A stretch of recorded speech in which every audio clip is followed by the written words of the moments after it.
Well, hello.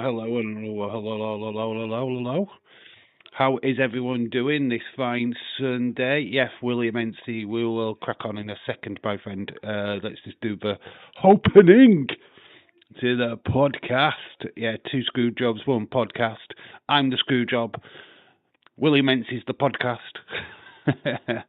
I'll be calling you in a second, my friend. Hello, Dylan. How are you? Let's get to some people into the chat first, and then we will crack it on. I stayed at home today. It's raining. Oh, that's cool then.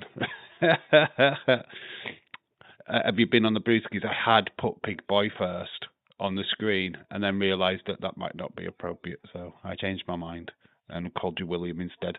But anyway, yeah, we'll just let people crack on into the chat, and then we'll crack on as well. I'm saying crack on quite a lot now. Jesus Christ. I read your comment, and then I can't stop saying it. Obviously, big news about ASUKA semi-retiring. Kind of did feel like it was in the wind last night during the PLE. Felt like a bit of a passing of the torch to EO. So not 100% surprised, but the doorway's open for her to return anytime that she feels like she needs to. So it's not completely over for her, the beach is great here. Yes. Whitby Bay, the beach. Face reveal. Lead stay up. Face reveal. I do believe that is a part of the stipulation. You won't do it because you're a coward. Cowardice. I mean, I wouldn't believe you even if you put a picture out there, to be fair. So, yeah, everyone, hello. Yeah, William, are you? I guess you are ready, William. Let's crack on with it then. William, I am going to give you a call. My nose is snotty. I've got my toilet roll. Right, hang on a minute. I've got to get my tissues, right? My nose is but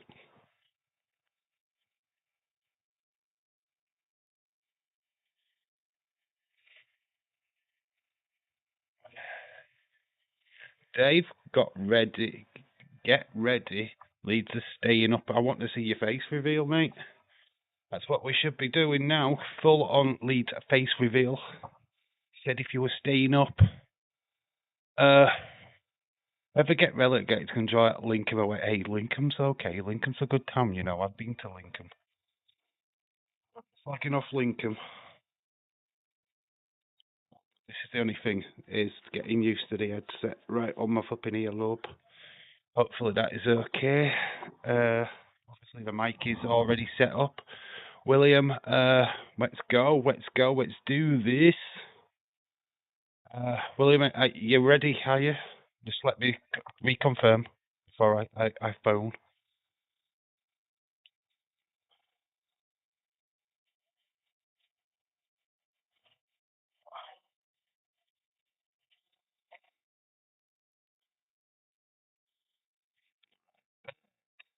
Obviously, I'll just wait for William just to reconfirm that he's ready to go, and then we will crack on. Ready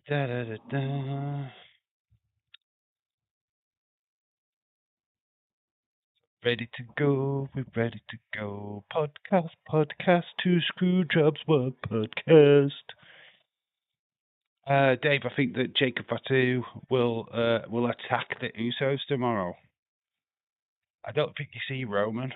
I don't even know. I don't even know if Roman will be on the show tomorrow night. To be fair, ready. Let's go. Let's do it then. Video code to the Insta. Let's enlarge that.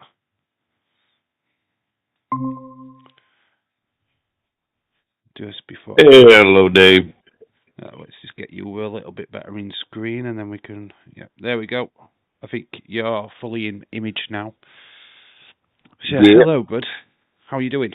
Yeah. Oh, doing pretty good. You? Yeah. I'm great, mate. Great. Absolutely. Besides the runny nose, that is, you know. Oh, we've all got runny noses, my friend. All very runny. I don't. That's like because of the alcohol that Yeah. I've had.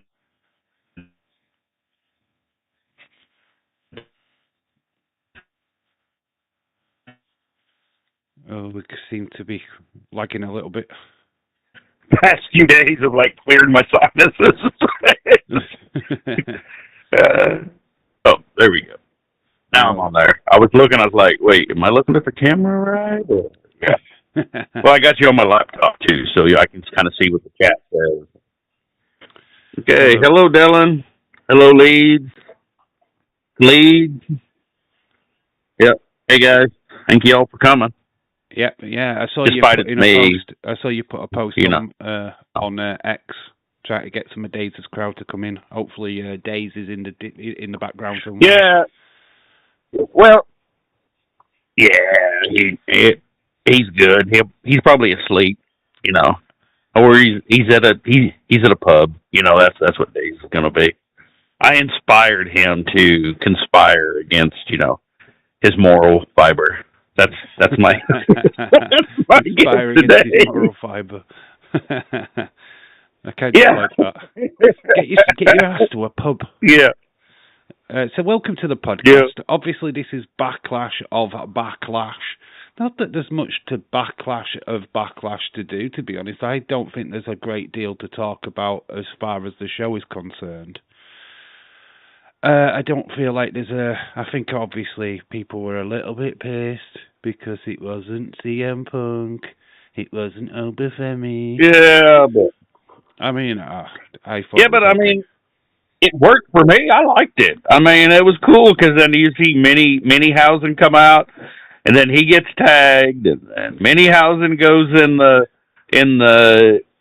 they push him into the duplicator or whatever it was, and then you get a ton of Minihausens, and yeah, it was all right. It was good for what it was.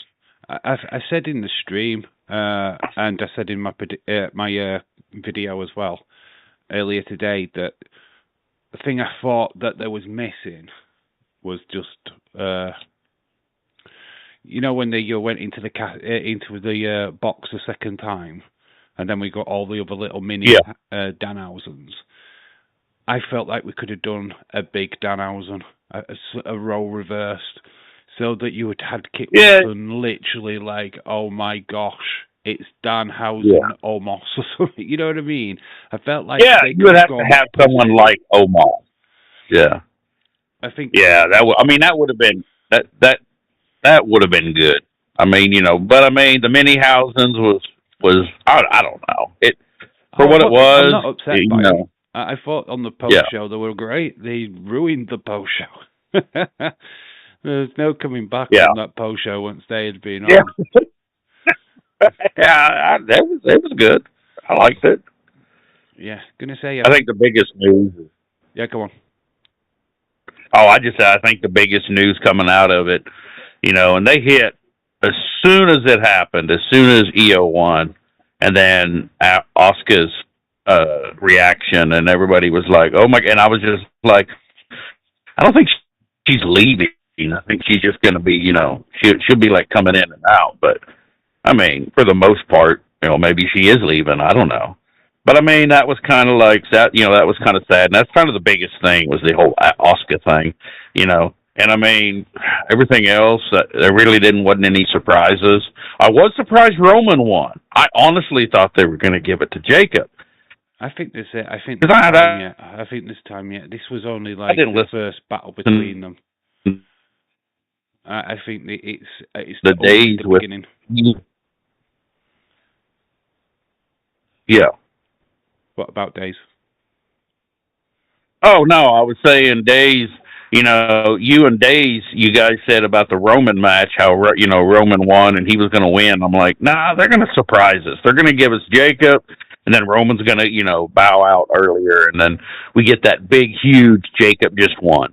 I mean, I like what they did. They're making, now he's a werewolf again, so he's just going to come out and murder Roman the next time they meet. They should have done at WrestleMania. This is how they should have booked his match with Drew McIntyre. You need him to be I agree. unhinged and unleashed. Because then he's like a one-man threat. I mean, the Usos couldn't handle him. You know, Roman is going to struggle to handle him. And that's what you want to... He's like a one-man wrecking crew. You know what I mean? And that's what I wanted out of WrestleMania, to be honest. And we didn't quite get there. And now he's been given the tongue. Yeah, so we want to... Well, that's me, too. Oh, that's just... See, for me... I know. And everything was working up to it. Yeah. And everything was working up to it. For the end of the PLE, I was like, okay, this is going to be great, because it's headache in my mind. Roman's going to put in his submission move, and then like Jacob's going to just about go out. He's going to be done. You know, he's going to be like he's fading, and then all of a sudden he's just going to like wake up and just like turn into the werewolf, and then just reach out and hit his goozle and submit, and Roman just falls flat, and passes out. Like that's just, to me, that's what I wanted for that match to end, and then Roman bows out early. Yeah, I think if you're gonna make a move like that, look powerful, I get what you're saying. I mean, would the claw, the Von Erich claw, work if we did that with it? Yeah. If we'd have done last night's program when they released the claw, would it have been as effective as it was in the territories? Probably not, to be honest. We'd have gone, well, he's just kicked out of it, you know what I mean? He's not passed out, though. Yeah.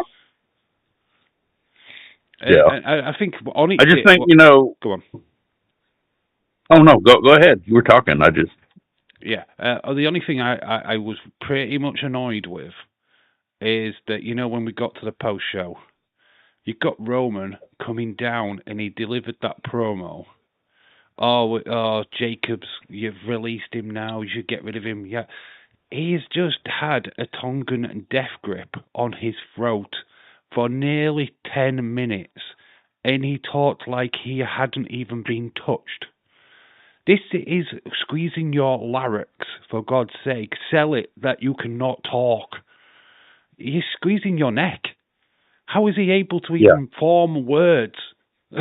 They messed up for me with that. I kind of went out of it straight away when he started speaking. Yeah. Well, that's what I mean. Like, they're not protecting... Well, they haven't protected finishers for a long time. I mean, it started slowly with, like, Edge and Chris, and then, they were doing that back in the day. And, and then it kind of did Jeff Hardy, and, and then you have, I mean, they could have done that with Mr. Perfect back in the day, where he's doing everybody else's finishers, and they didn't do any of that. So, I mean... to Aubrey, Steven, James Chadwick, hey, motherfucker. Oh, hey, James, hey, fucker. Hey, fucker. How you doing over there? Yeah, just... Hey, Steven D. Just try. Yeah, Aubrey, hey, man. Yeah. Just keep... I'll do that as people jump in. I'll just... And then we'll continue. Oh, okay. Well, there you go. Fine, I can't talk to the chat. That's the way it is. It's like, you, William, you're not talking to the chat. Oh, you can talk to the chat. If you want to drop in and take over the chat bit, I don't mind, mate. I have no problem with it. Yeah. Jesus Christ, man. Look at him. He's taking over the pod, guys. Look at this. Yeah. We're about a couple of months in, and he's starting to take over. He's going to start taking over royalties. It's just the way it is, It's all about me. That's just how it works. No, man, go ahead. Welcome to the William Ency One Man Podcast. Yeah, this is one pig boy and a podcast, and some guy named Dave. We'll just do it that way. It's the Pig Boy and Dave and Pig Boy. The Pig Boy podcast and his mate Dave. Root around. What was the match of the night for you? I think I know the answer, but I want to hear what your match of the night was. Honestly, my match of the night was the Danhausen, the Minihausen. It entertained me. I mean, I wish we would have had a cleaner finish, and But yeah, it's the Danhausen. I mean, I love comedy, and they did it good. They did it right. I mean, Danhausen's amazing. I mean, like I said in my video, and I'll always stand by. Casey, shout out to you. I'll stand by it. Like now, I was brought up in the golden age of WWF, where we had gimmick wrestlers for days. Robert, hello. Yeah. So we had the Big Boss Man, we had the Mountie, we had Repo Man, we had Earthquake and Typhoon. So you know what I mean. For me, Danhausen is a representation of what wrestling used to be for me as a kid. Do you know what I mean? So the nostalgia of his character and the kind of match that we got last night, yes, it was ridiculous. Yes, it was bonkers. Yes, if you're a pro wrestling fan, you probably won't have enjoyed it. But for me, this is WWE. This is sports entertainment. This is what the foundations of this company is and always has been. If you don't like what you're seeing, then you're clearly watching the wrong product and you're wasting your time crying about it, because go and watch the other one. And then come back and tell me if you was entertained or not. Because I can guarantee you, you'll walk out of that going, oh my gosh, I've just lost my life. You might see an excellent wrestling match, but then you'll see false finish after false finish. You'll see guys getting up after supposedly having their heads concaved in, and it'd be like, well, how's he stood up? Do you know what I mean? So I'll take the ridiculous over the even more ridiculous of the other product any day of the week. Well, to defend the people that didn't care for the Danhausen, or it didn't bring them back or make them euphoric, just in there. I mean, we really haven't been getting. I mean, on the PLE last night, we got some pretty good matches. But as you said, I thought the show was absolutely solid. But we haven't. It's the fact that we haven't gotten those great matches that we've been wanting, and people's been starved for on the shows. That's the only problem. It's we've had these SmackDown after SmackDown after SmackDown, and Raw's been okay, and then we got NXT, but for some reason everybody's all about SmackDown. They're just beating a dead horse. The problem with SmackDown is they just haven't got the right writers. I really think they're struggling. They struggled with the 3-hour format, definitely. Hopefully, when we do go finally back down to 2 hours, then it gets neatened up again, and we start. What can we do in the 2 hours for what they're lacking on the shows is just telling a story throughout the one show. I mean, we're building up for next week's show. We're building up for the next PLE. What about you build up on the flipping show itself? Start the show with the promo. Work the way through the show where you see them interact backstage. Then you've got them in the main event. I always hark back to that episode of Monday Night Raw where Jericho wins the title against Triple H at the start of the show, only to get it stripped from him by the end of the show because of the Elmsley McMahon coalition. Yeah. Do you know what I mean? That's a story. That's an episode of Raw. It's just one episode. It didn't translate into the week later. It wasn't building up to a bigger PLE. It was just like, this is an episode of Raw. Boom. There we go. Yeah. And that's what we're not doing anymore. I feel like Paul Heyman was the last one. I think he had Braun Strowman and Bobby Lashley literally at the start of the show going straight through the staging. And it was like an epic start. Yeah. And then your show developed from that. But we don't do that anymore now. Because obviously we're more constructed with our time, and we've got to think, when's the next advertisement break? Because that's all they're focused at TKO, how many adverts and money they can make and all of that crap. Yeah. James made a point that it was El Torito, what was the tag partner of Danhausen. They're giving different names online, so I don't know if he's still wrestling in AAA, but obviously he must have changed his name from El Torito. I don't really know that much about since he left WWE, to be honest. But that's fair enough. Maybe they could have gone with Microman. That would have been way more funnier. Oh no, I think hello, shout out to you. The Recycle Path is in the chat. Yeah. Hello, Robert. Hello, Casey. I tried typing it, but yeah, that's not going to work. It's like my hand's like, wait, if I can reach over here and not interrupt or mess anything up, I'm just going to leave it alone so I don't screw it up. Yeah, it's to say turn on camera. ICTRL Yeah, I did. at the bottom of yours. Yeah, I didn't. Yeah, it's fine. Yeah, I just started. It's when things here. Don't even worry about it. I went to try to respond and started setting off all kinds of things. And I'm like, no, because I got my laptop and then my phone, and all that. Yeah, it's fine. Like I said, very strong, solid start with Seth versus Braun Breaker. I thought that was a good, solid start. Obviously, the storyline is that Seth's going to regroup. He's going to find a way of trying to take down the Vision. The problem with Seth is he's got no mates. He needs to find a mate. Well, but it needs to be CM Punk because of the animosity between those two that exists outside, because of the whole CM Punk and... But then it has to be Seth what makes the move to help Punk. So that Punk I know. So that Punk thinks that, hang on, am I being set up here? Are you genuine? Or are you rejoined the Vision? What's going off? Why have you come to my hate? This is fishy. And then it's all about Seth, look, bygones be bygones. You haven't got the championship anymore. I need help. You're the guy to help.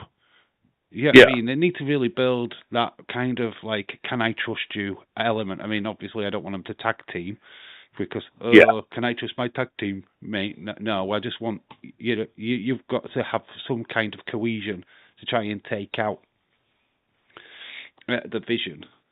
But at the minute, it's Street Profits what are going up against Logan Paul and Theory. Yeah. So you've really only got LA Knight. I mean, I don't even know where he's disappeared to.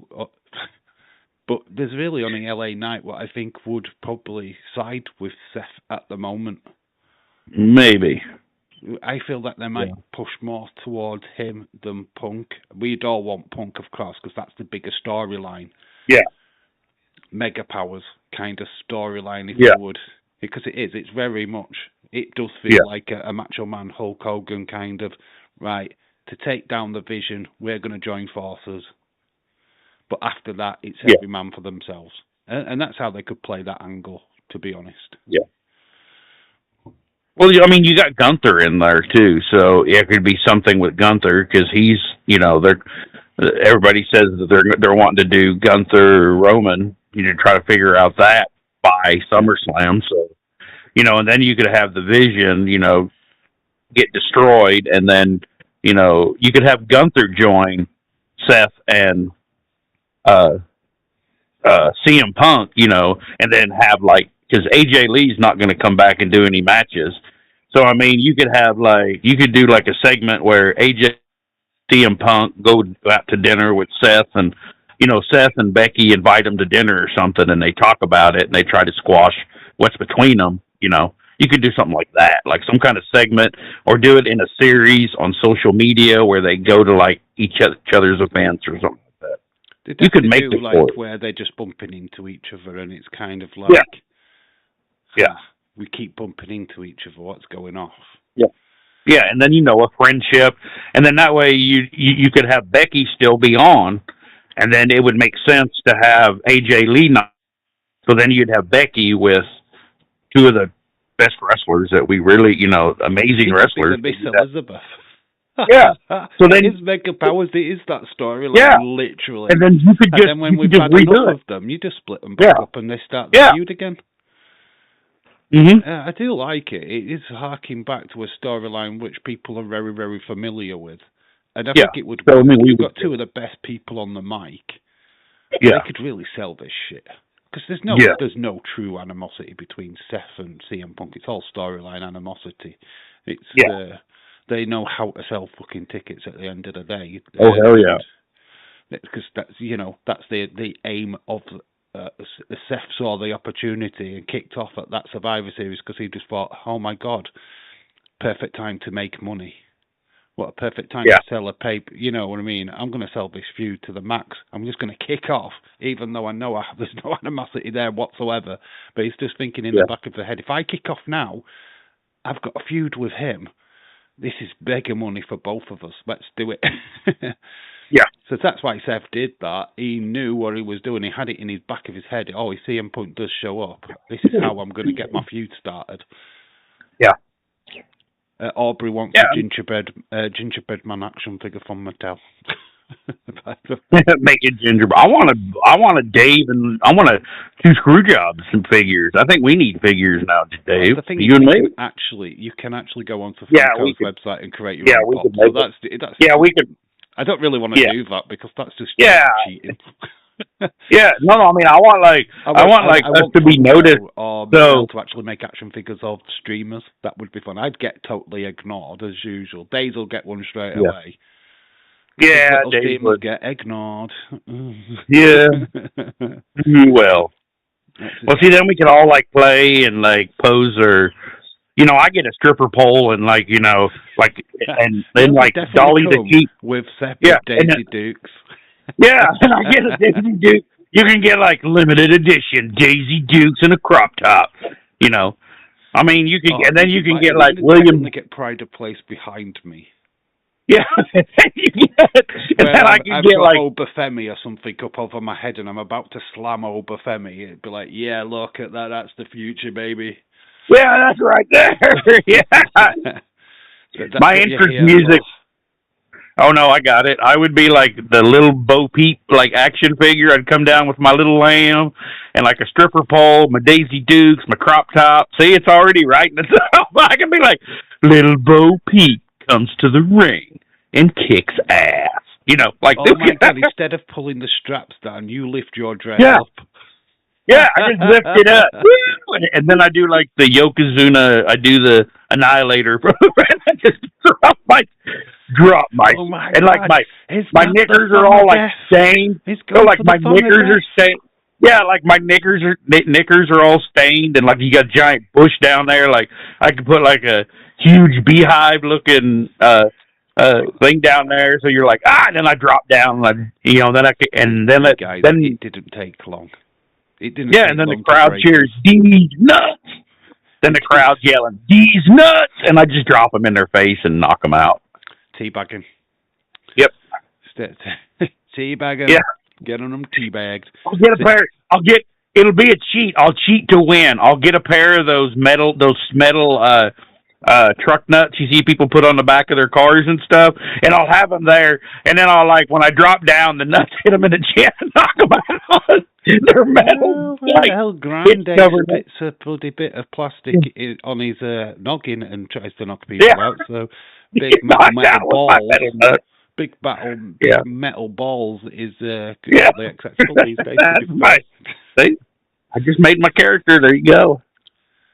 See, we should be interested on now. If this happens, someone actually does that, then I mean, clearly, we're influencing. I think getting back to wrestling, we're influencing somebody who's making. Yeah. Getting back to wrestling, I don't know who's what that is in the chat. Can you read that? I don't want to read it. It's in Age car. Is that age car? That's not age car. Unless he's no, that's language. It's Parker, and they're just repeating what their name is. Ah, right. I'm not even going to be able to say that name. Sacker. They're saying you know what that is kind of. I bet that when you say it and you say it really fast, it'll be something like ballsack or something shit like that. Yeah. I mean? It's one of them flipping names. What's got dual Harold? Screw you, dude. I'm not reading your name. What is it, an anonym? It's where when you say it? It's Sarkar. Yeah. Yeah, all right, mate. Whatever. You can try, but you'll fail. Because we just say fuck it anyway. We don't care. Yeah. This is the wrong podcast to try and trick people on. Yeah. You come to the wrong place, pal. We've just been talking about sucking on these nuts for the last 10 minutes, and you're coming in trying to be my name is... Watch me, I'm going to get these guys. I'm gonna make. Yeah, I'm gonna make these guys. Yeah, who cares? Oh, hey, Bunker. I didn't even see him there. I saw Bunkers earlier. But Oh, it doesn't matter what it doesn't matter what your name is. yeah, The Rock. yeah. Oh, love it. Absolutely love it. You love you guys. But yeah, what is I think one of the biggest take homes from, especially like this past week in WWE, I know they made up for it with NXT and SmackDown, but it's a complete lack of female wrestling that was happening over the weekend. They backed Only off. one fucking match on a PLE. Yeah. I mean, they obviously they give loads of time to Danhausen, which fine, fair enough, I get that. Yeah. And we complain about match times. I do think each match got a good amount of time, but you're telling me we couldn't have got a female match in there, another one, especially like we've wasted 2 hours on a kickoff show, and you've wasted one of them hours on the kickoff show to the ESPN flipping crowd. Well, sure. Which is flipping free anyway. The kickoff show is completely free on YouTube. Yeah. So why they go, oh, let's show an hour of that free on ESPN? Yeah. You could have fit a female match in. I think that's what people are pissed at. And I said it in the video as well, that I think they should only give one match for free. It should be half an hour. Yeah. Giving an hour ruins it for every fucker else because we're Well, losing isn't the matches. first hour? Yeah, but isn't like the first hour on ESPN or something like that anyway? So, and now the whole PLE's on ESPN, I guess, or ESPN but they show it for free for the first hour, don't they? So it's on ESPN2 for absolutely nothing. But then if you've got the app, you can watch the rest of the show. But I feel like when you're paying $30, which a lot of people do, you're only getting 3 fucking matches and an announcement from John Cena. It's kind of like, I'd feel very shortchanged, because literally you think the first 2 matches, which you've got Braun Breaker Seth and Sami Zayn and Trick, $30 doesn't kind of cut it for you. Do you know what I mean? All right, you're getting EO and Asuka, but you want the full fucking PLE for what you're paying. Well, see, here in the U.S., we have cable TV. Like if we just get basic cable, which is like $16-17 a month, or 20 or 30, whatever it is, and then you can get your Wi-Fi. If you just have basic cable, you can watch all the wrestling you want. You get ESPN2, USA, and then you get A&E, you get, and then you can go on Tubi to watch Evolve. You get everything if you just have basic cable in the United States. I mean, that's the truth. The thing is, they don't do that because every state of America is completely different to the one before. It's always been the way. You've just got too many cable companies. You've got too many networks. I mean, this is the only really good thing about the UK is that we have the channels that we've got. We've got the BBC, which is the biggest broadcasting network in the UK. We've got Sky. As well, you've got the other your cable, so to say, but we've only got about 3 or 4 cable companies. Then some of them are not even that massive. Some are like mobile companies that sell TV shows. Shakim, hello. Oh, a meter podcast de sempre. See, I can speak. I can do a foreign language now. Look at that. You're dead. Yeah. Yep, I don't know what I fucking said, but I can speak that language now. Yep. It looks like Spanish to me, to be fair. Yeah. Well, Patrick just came in, so hey Patrick. Shaquem, of course, legend. But anyway, yeah. I just think you've got to, and I said it in the live stream last night. The problem with America, it's too consumer. It's a very everything-based country. You've got to sell shit. It's got to be, if I don't have 5 seconds where they're trying to sell me shit, I'm going to die. Yeah, I mean, it's ridiculous. It's getting to the point. You can apply and you get paid. We get paid. We can put adverts on our vehicles driving around, and companies will pay us. Because we've got signs here in the UK where they do that. And it's on its same as like a YouTuber takes the sponsorship. companies are going, oh, right, can that person sell my product? Okay. But I could do that. There's places where I could buy a sign here in the UK, put my YouTube channel on it. Yeah. I don't want to do that because someone come past driving down an highway and they see the Dave in Real Life site. Oh, I've got to subscribe to him. Yeah, I got to sub to that guy. Yeah. Oh, okay, whatever. Well, like here, with commercial vehicles, you've got, like, if I want to put, I have my business logo, but if I want to put my name, on, I can put my name on my personal equipment, but I can't put William Hensey, on my trucks that I lease and stuff that, that other people are driving. Like because then I got to pay for that. Yeah. So I got to pay, and it's just like, well, that's stupid. I'm not paying more money to people just because I want to put my name, So, it's just it's just stupid. I can put my name or whatever. I could draw dicks on my truck if I wanted to. I can do whatever I want with mine, but, but like my loose truck to another company, they don't want. Yeah. You know what I mean? Yeah. They don't really want, like, put dicks and pussies and shit everywhere and boobs. Using your vans, aren't they? You know what I mean? It's their reputation, not your reputation. They got to be plain. They want their lettering on the door. I can put, like, lease to, I get the lease to and then stuff, but, I can do what I want, but, like, with my other trucks, they're all new, so every 3 years they get traded in. So they're lease trucks, because I lease them from the dealership and then put them on with the company. Because after 3 years, the truck's shot, and that's where all the mechanic shit's going to come in. That's where all the engine, transmission, major repairs will come in. So just ride that lease. It's so much cheaper to do.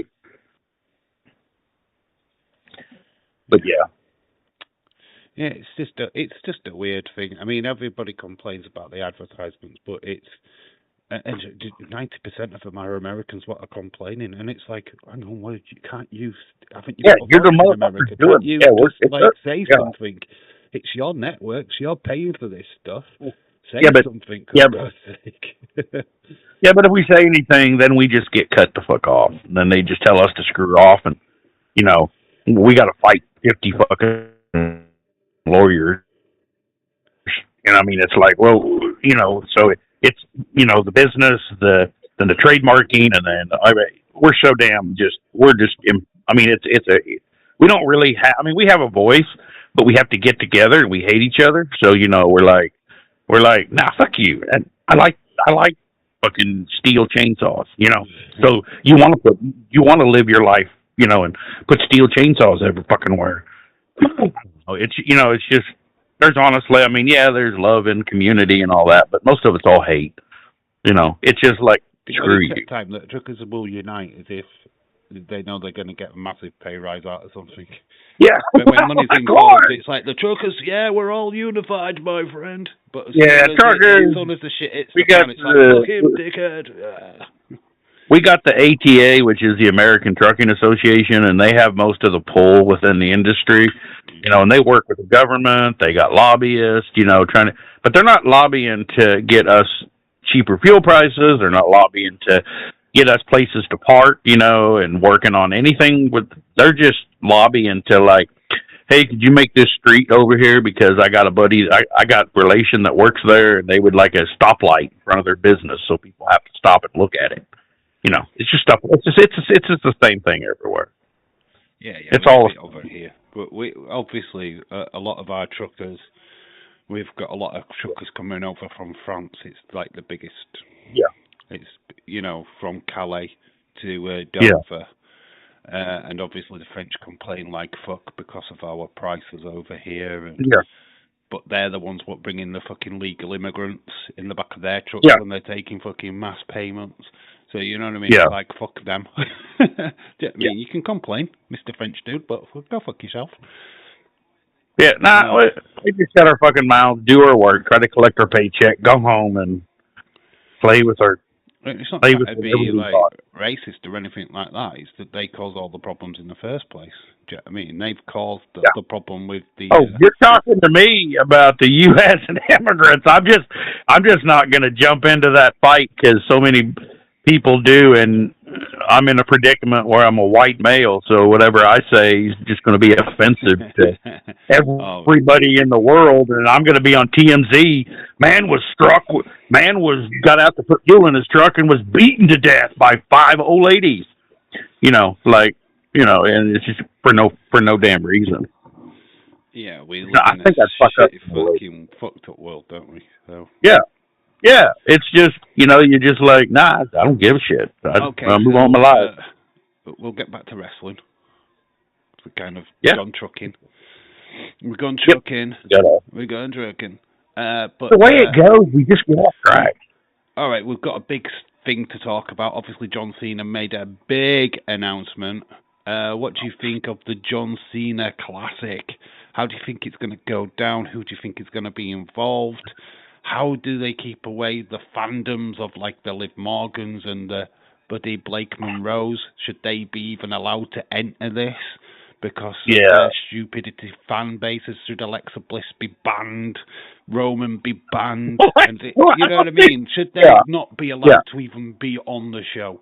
Because they're going to be so huge. I mean, the Alexa Bliss fan base is ridiculous.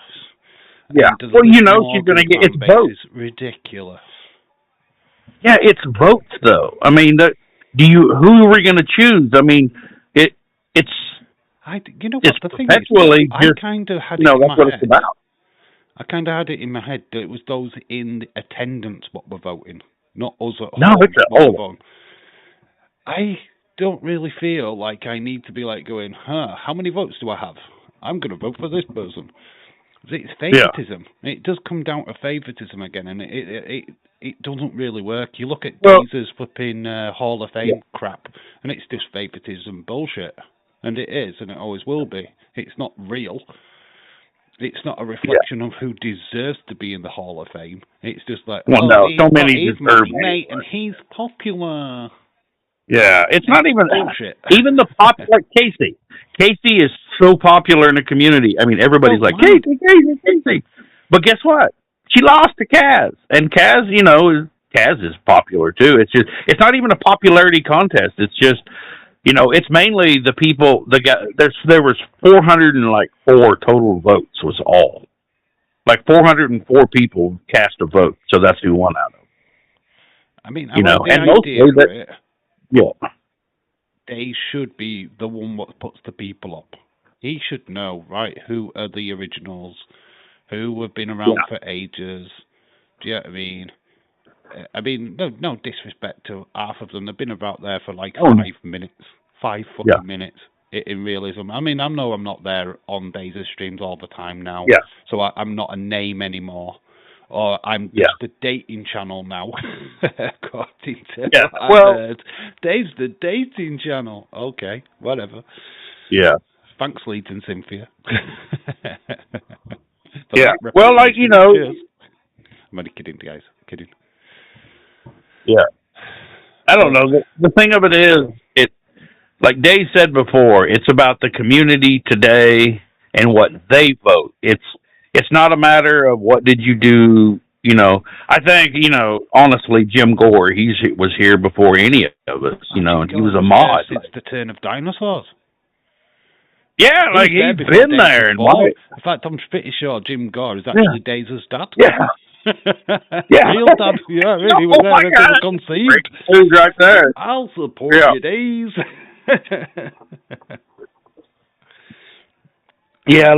But so many people deserve it, and honestly, and so many people are so proactive in the community. I admit, the last 2 years I've not been a part of Wrestling Days' stuff. I pop up on his opinions video, because I like to share my opinion, like anybody else does. But Dave, I know I'm not in the chat all the time. I know you're just... Yeah, but see... The Hoff isn't about just the Days channel, and that's what I think people are mistaken. It's the community. It's all of us. You're included. Tommy's included. your community. It's all Community is Data's community. It always has been. Well, that's what I mean. But see, that's what I mean. You should, an extension of Data's community. That's all that I am. I'm the alternative.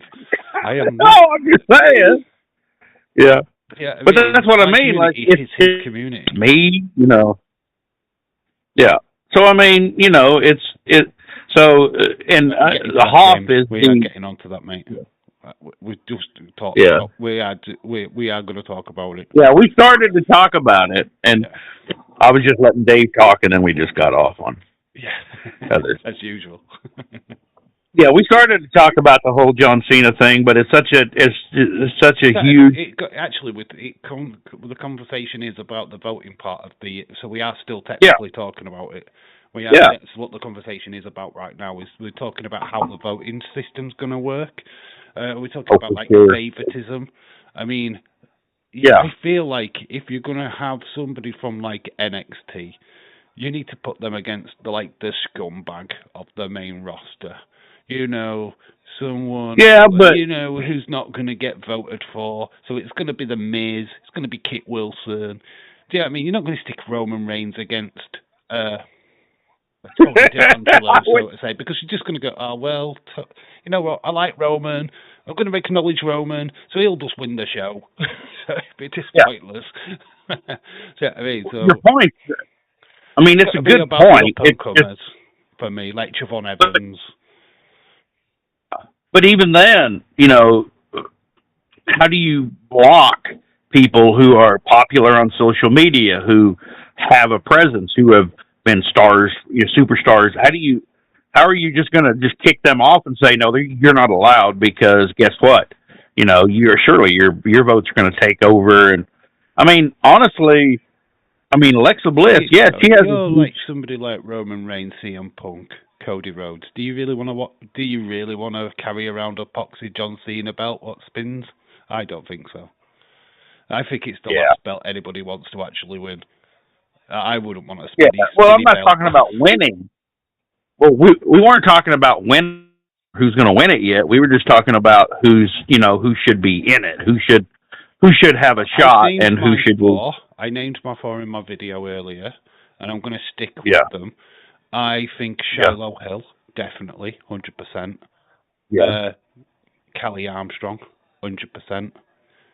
Guess what? Kendall Gray, definitely. Yeah. And then the last one's Miles Bourne. So 2 men, 2 females. Yeah, Miles Bourne. They're my 4. I think they would be perfect for this John Cena tournament thing. I think, and I really do think Kendall Gray's got a good chance of winning out of them if getting people behind her. Okay, well, is the John Cena belt going to be a main roster thing, or is it a developmental thing? I think they're going to. Yeah, that's what I mean. I think they treat it just like the Owen Hart thing on AEW. To be honest, I think it'll be just there as a way of, or maybe you get a title opportunity further down the line if you win that championship belt. It's just going to be it's like the Speed Championship. It's going to be there when they want it to be there. It's not going to be. They're not going to make a big. I have actually had an epiphany over it, because it is the People's Championship. So the only person that should win it is The Rock. He's the People's Champ, right? It should be The Rock's belt, not John Cena's belt. The People's Champ. Yeah. I just don't know who off the main roster you would pair up with the ones that I've mentioned. That's the only problem I've got. Well, also, I mean, you could be onto something, because you know how John Cena's talked about, who, like he's been talking about NXT and 2 NXT superstars and bringing them up. I do think he probably goes for Mason Rock, the new guy. He's big, he's bad, he'll power slam your dad. Yeah, I like Mason Rourke. Don't get me wrong. He's already a favorite of mine. Yeah.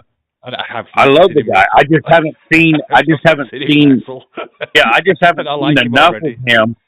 Well, yeah, but see, if he gets a hold of it, what's going to happen? Is he going to win it? Is he going to be? Is it going to be John Cena putting the first one over? Who's going to really deserve it? Where is it going to go? Well, You know, how's it? I There's got so the many concept. questions right now. I've got the Yeah. concept. He's looking for somebody what's showing the hustle, the Mm-hmm. loyalty, and the respect. So that's basically the criteria that he's wanting people to Yeah. look at. It's not who's won the match. He's not bothered about who wins. It's who you think is, oh, right, they might have lost, but hey, they're showing humility. Yeah. You know what I mean? They're showing the fight because they haven't given up. Do you know what I mean? That's what he's wanting people to look at. If you throw Roman, Liv Morgan, and these big names in, nobody's looking at their hustle, royalty, respect of the people they beat. They're just going, oh, I love Roman. Oh, I love Liv Morgan. Oh, my God. Yeah. You know what I mean? You're not going to get any of that because you won't even look. So, for me, you're putting in Obafemi because you want somebody to be. They'll look at Obafemi and go, oh, it's a big, massive guy. How will they survive? So, Miles Bourne, Obafemi, something like that. Or you put Mason Rourke in there with Obafemi, two massive guys. And then you go, all right, he's give it his best shot. Even though Obafemi's won, that Mason Rourke looks good. Yeah, I mean, that's what it's all about. It's highlighting the other guy just as much as the winner or whatever. It's a weird concept. I do. I think it just. Go on. I just need to know. You know, I need to know more. I need to know what the belt's designed for. You know, where's it going to be put? Is it going to be on PLEs? Is it going to be a way to transition or give the belt holder and then a match with them on a PLE? Like, is it going to be something? You know, is it going to be a title event every year? Apparently, he said it's going to be a one-off event. Somebody wins the belt. Doesn't say they defend the belt. It's just that every year hold it all get crowned that champion. Yeah. And then the following year, it'll be by also get crowned that champion. But they haven't specified if it's the women are going for one belt, the men are going for another belt. It's kind of like said, oh, well, it doesn't really matter. Whoever shines on the night will get the belt, sort of thing. Whether it's man, women, or R-Truth. But but it's by votes. That's what I mean. Like everybody's going to get a vote. Yeah. It's taboo. It's Taboo Tuesday all over again. So it has got a potential to fail if they don't manipulate it right. They've got to manipulate it to get the right people over. I'm sure they will find a way of doing that. Well, what if it's like an American Idol thing? What if it's, because you got to think, it's not just going to be about your wrestling or how good you are. So it's going to be about what you contribute to the show. So it's going to be like basically a year of you've always been there, you've been doing this. So wouldn't Danhausen be in that running? I mean, I would think Danhausen would be well into that running, and his popularity, someone like that, that he would be worth, setting aside and saying, okay, well, look what this guy's done. And it's voters, it's us. So it's, it's going to be from everybody voting to who we're going to say is doing the most and entertaining us. I mean, it's going to be... It's like I say, it's not the person who wins that we're focusing on, unless that person who wins is like, oh my God, the other guy didn't even have a chance. Yeah. No, he's just been absolutely dominated. You've just got to go, huh. But then you've got to look, and you're not weighing him up just in that one match. You're actually looking at all the, 4, 5 matches on the card and going, who was the best guy or girl on that show? Who's the one that stood out the most? That is something that I try to do when we're doing like PLEs. It's like last night, who was the MVP of last night? Do you say Danhausen? Was it Io Sky? Was it Asuka? You know what I mean? You've got to try and look and think, hang on, who actually shone from that show? Who am I talking about the next day? Yeah. And that's what I think John Cena's looking for. He's looking for who is the person that people are talking about the next day. They should have the championship. They should be acknowledged. So it's not necessarily the person what wins or is the champion on the show, whatever, blah, blah, blah. It's who are you talking about? Oh, Javon Evans did that flipping his OG cutter off top of the cage. Oh, my gosh. Maybe he should win then. Yeah, I mean, it's the moments what count rather than the actual result. Yeah, I think it's just it's ripped off from Daze's Hoff, his Hall of Fame for this community. It's just a rip off of our community because you know all it is okay. Who puts in? Who's in the chat? Who's in the community? Who's in the Discord? Who's putting out? Who's putting out material? Who's talking? Like LSW now, he's out putting out material, and we're doing our thing. So it's who's. I hope they steal from us, William. I hope they steal from us because I can't wait to see a wrestler walking around in WWE with a Free the Penis T-shirt. I cannot wait. No, because you know where it came from. If I see Free the Penis, I'm probably gonna. Okay. No offense, Dave. Free the Penis is amazing, but if I'm watching a TV show and I see Free the Penis, I'm like, I don't know who that is, where that is, what's going on, what's happening. I'm gonna be like, William. Oh God, that William guy.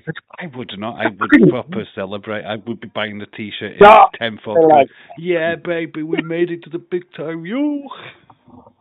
I'm gonna have people going like, well, I've seen that guy somewhere on our docks.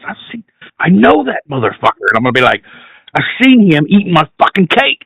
That's not that actual cake, not cake. Yeah, I know. Real cake. Real cake. It's the point now where we're not even sure anymore what we're talking about. It's kind of like when we say Stephanie cake, Kendall cake. It's kind of like, are we even talking about cake anymore? What cake are we talking about? I mean, I went and bought a Forest Gatto yesterday. I don't know. And then I thought, oh God, somebody called Forest Forest cake. Yeah.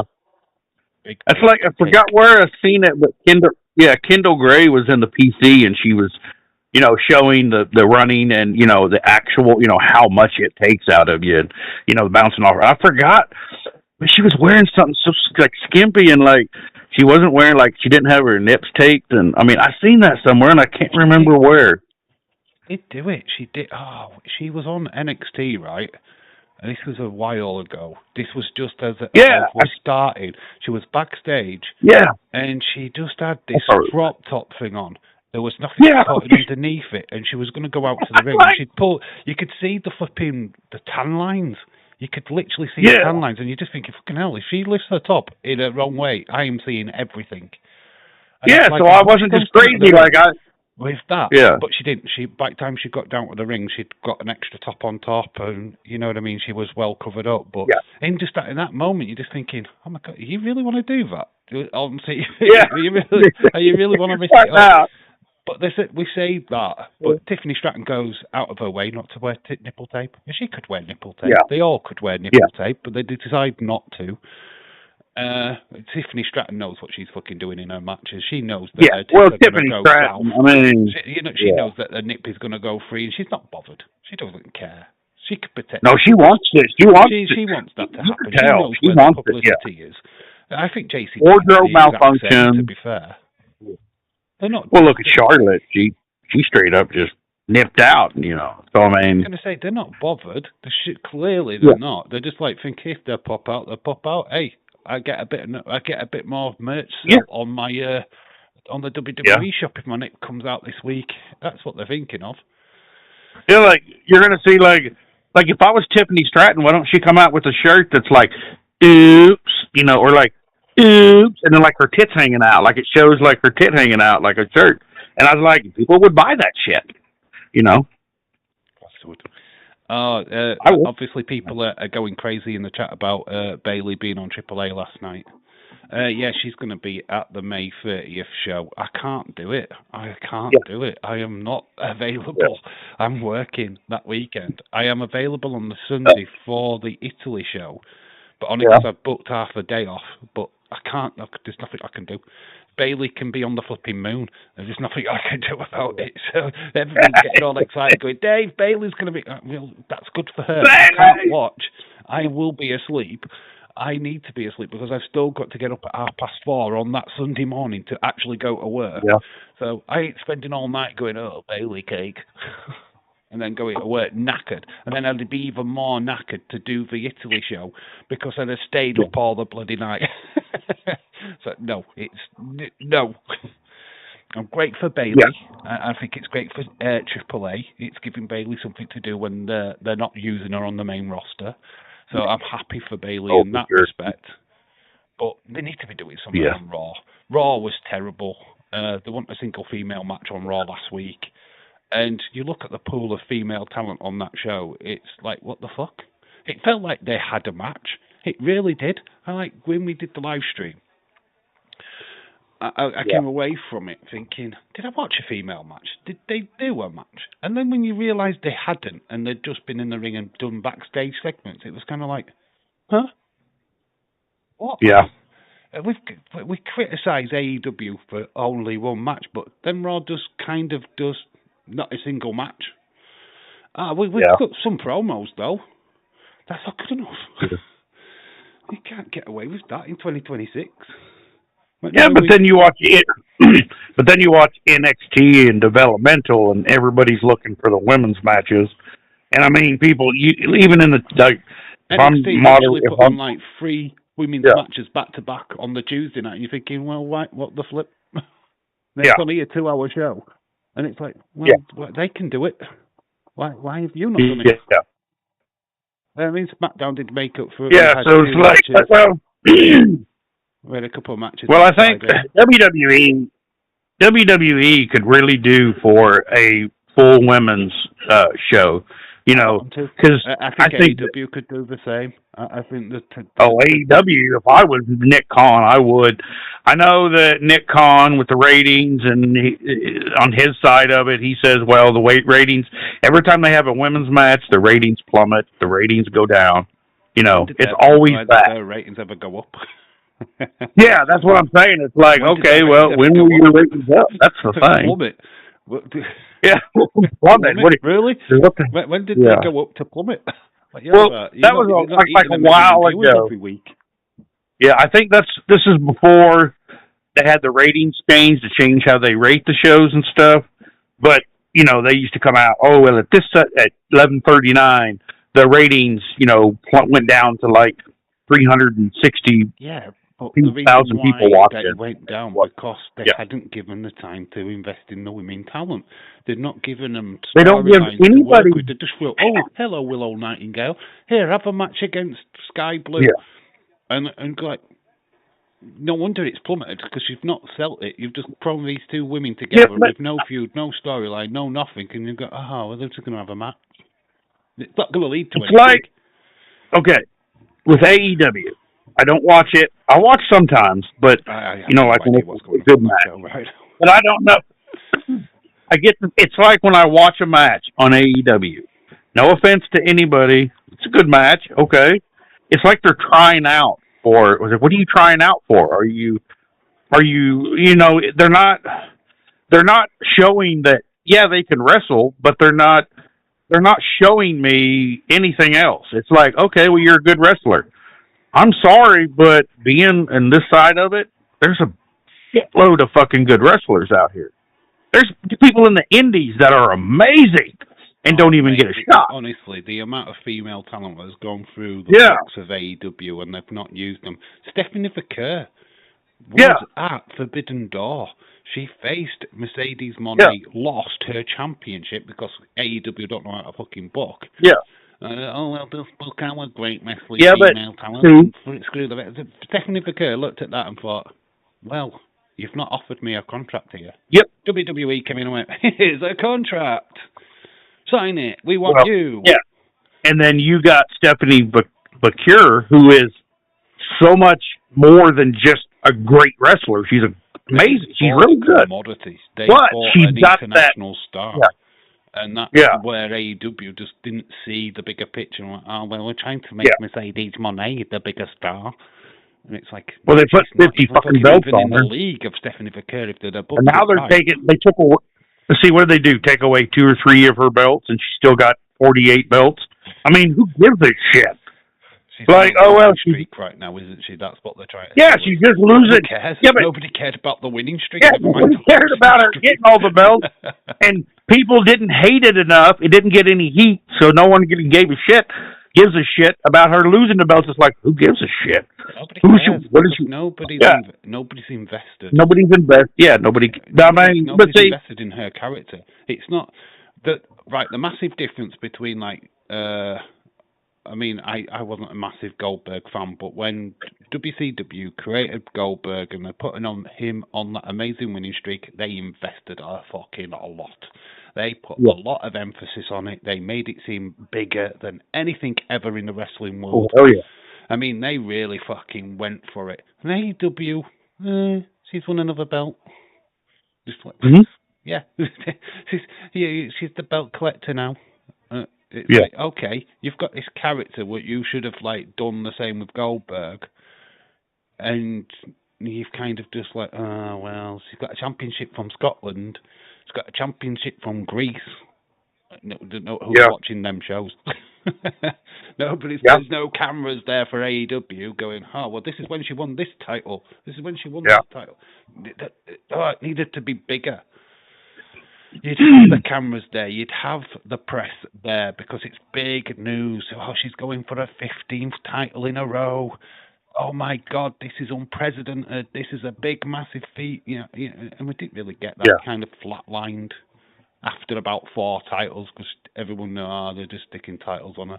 The independents are just going, here's the title, here's the title, here's our title. Bought out by Tony Khan going, I'll give you some money if you let her be champion. We'll give you some exposure.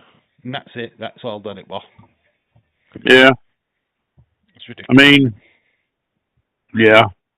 Then you got Britt Baker, who, I mean, she's good. Don't get me wrong. But she's not. Yeah, but best.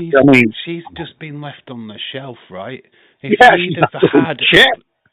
she'd have been in NXT, I can guarantee she would have been a big fucking star by now. She'd have been huge. She was huge.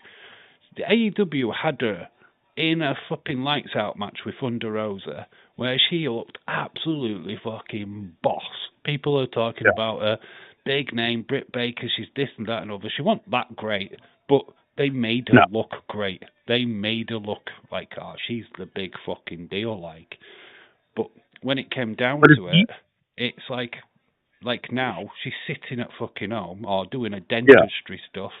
AEW was like, oh, well, we could give her something to do, but now we'll let her sit at home because we're going to stop her from going to WWE. Yeah. That's all their mindset is going, well, we ain't got no for her, but we're not going to release her from her contract. That's shit. And they've done that with so many different people. I know Camille has been doing American Gladiator, so she's kind of had a pet project. Yeah, she's off. She's been absolutely busy, which is fair enough. That's great for her. But it's like the ones like Wardlow. Isn't he a part of American Gladiator as well?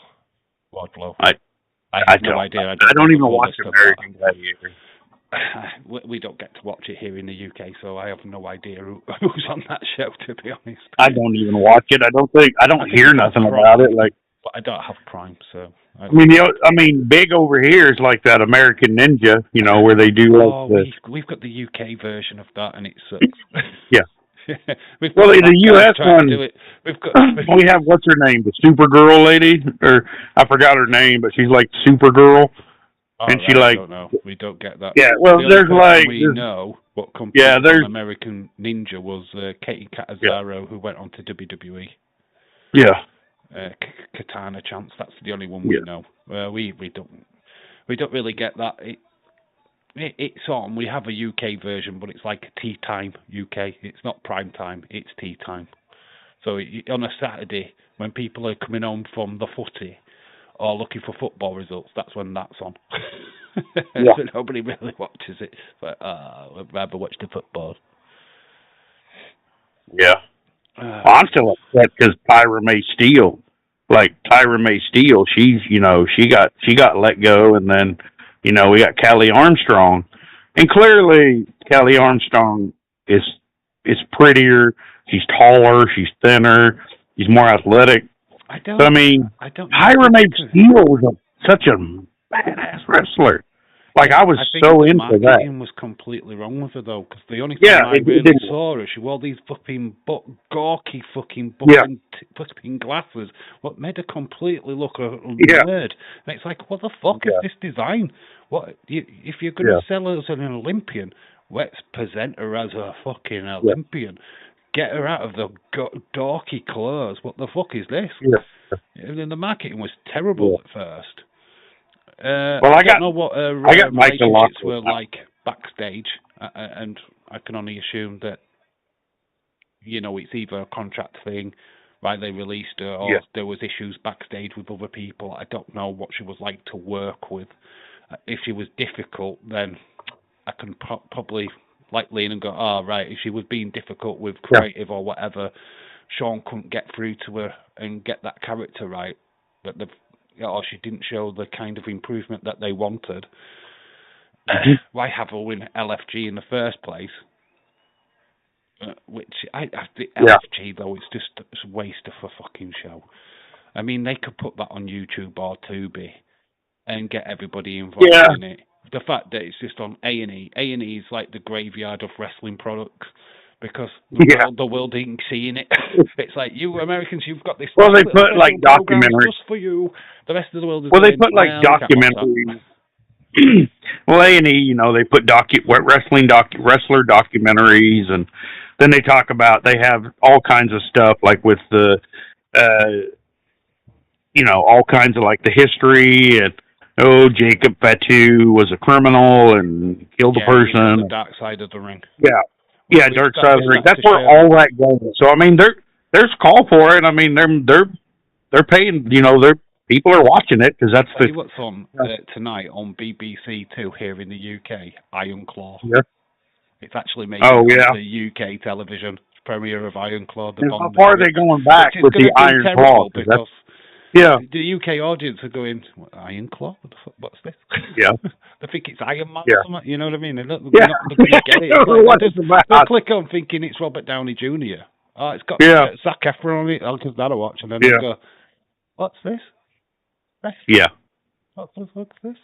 The UK, only a select few people in the UK would actually sit and watch the Von Erich storyline.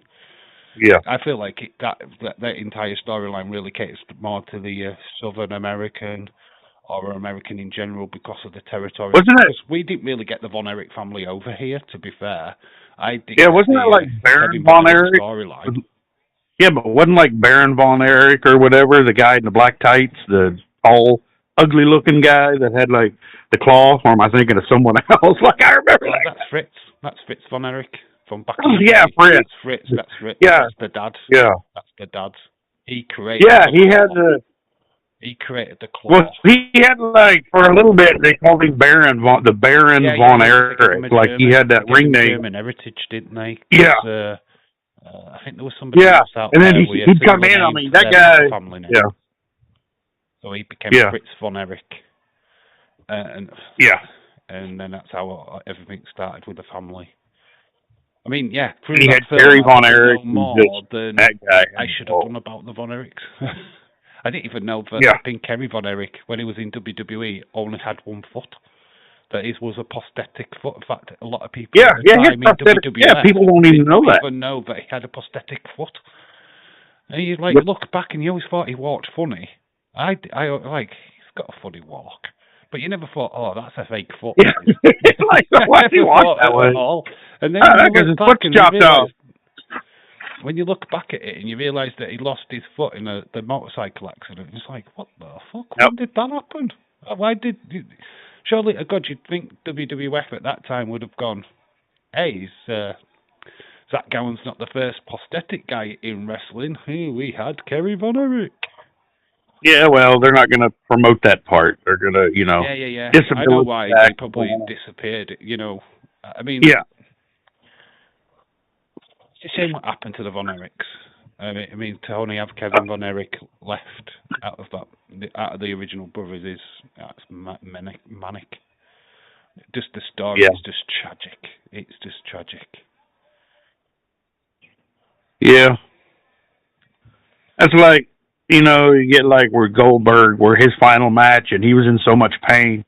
I mean, it's like you try to, like, they showed it, and then they're trying to get sympathy for someone who has a garage with like 30 classic muscle cars worth like $400,000 or $1 million each, and we're supposed to feel sorry for that guy, or and then they want, like, oh, well, these people were released. Well, with all due respect, when R-Truth got released, he's worth about $14-15 million, and I mean, he's living a great life. Wait a minute, Selena Vega, just on her podcast alone on Twitch, doubles her wages straight away. She could do an OnlyFans tomorrow and make $1 million just overnight. Literally, I think she's probably already done that. Mandy Sachs, when she got Mandy Rose, when she got released, sacked, she went straight to OnlyFans, made $1 million in a night. She's a multi-billionaire now. She just doesn't need to work. She just sits on the beach and does the odd video where she's got her tits out or whatever, and people are paying for that shit. So she's made, and she don't need to come. Yeah, Lacey Evans, need to work a proper day in her life. Her name's Macy. I don't know the last. I don't remember right offhand, but yeah, Lacey Evans, Macy. She did. She did that straight away. Yeah, she went straight to OnlyFans straight after her contract ended with WWE. And then Tori Wilson, she has hers.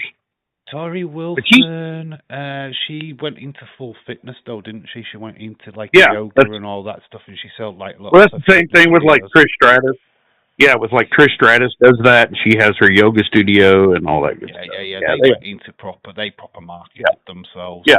I feel like Stacy Kibler did the same with her dancing. Yeah, Stacy Kibler with the stars, didn't she? She was knocking off fucking George Clooney for a short time. Yeah, and then you got like Christy Hemme, where she's pretty much an honorary Hell's Angel, and she does all kinds of stuff for them with like motorcycle magazines, and or now it's online sites, and poses next to stuff still. And yeah, she's within the motorcycles, and she poses. She's got like a contract with Harley Davidson. To be honest, I feel like that's because you're not looking. She does look. Ashley went down that road as well, didn't she? Ashley Mazario, but obviously there was a lot of stuff what went off with her, which is not publicised. Well, it's because she's doing stuff for like Harley Davidson, and then the same as Kat Von D, I think, the woman with all those tattoos and all that. They do all kind of the same thing, and they don't make the news, but as far as marketing, they're doing like, they're out there posing next to bikes and stretching and showing what their mama gave them, and look, I've got no. They're making great. I don't think anybody's got any problem with that. No, I mean, people scoff at the escort agencies and the escort women out there. They're just selling their bodies, which is the right choice to do so. To be honest, it's their fucking bodies. As long as they've got, obviously they wear the protection and everything else, and they look after themselves in that situation. Obviously, if they get battered, it's their own fucking fault. But at the end of the day, they're just selling what they've got, and men will buy. Well, we're learning more. Yeah, we're learning more and more about like porn stars and women who are they're starting to come out and be proud of being a porn star just because that's how they create. That's their life. They have to go through though. It's crazy stuff. Yeah. They bleach their assholes. They have to have their bottoms suctioned. Get all the poo out before they can do anal. It's not an easy process. You'd think it's just like, drop in this deal, drop your pants, here we go. No, it isn't. They have to take all kinds of laxatives. It's weird if you ever watch, you ever listen to it.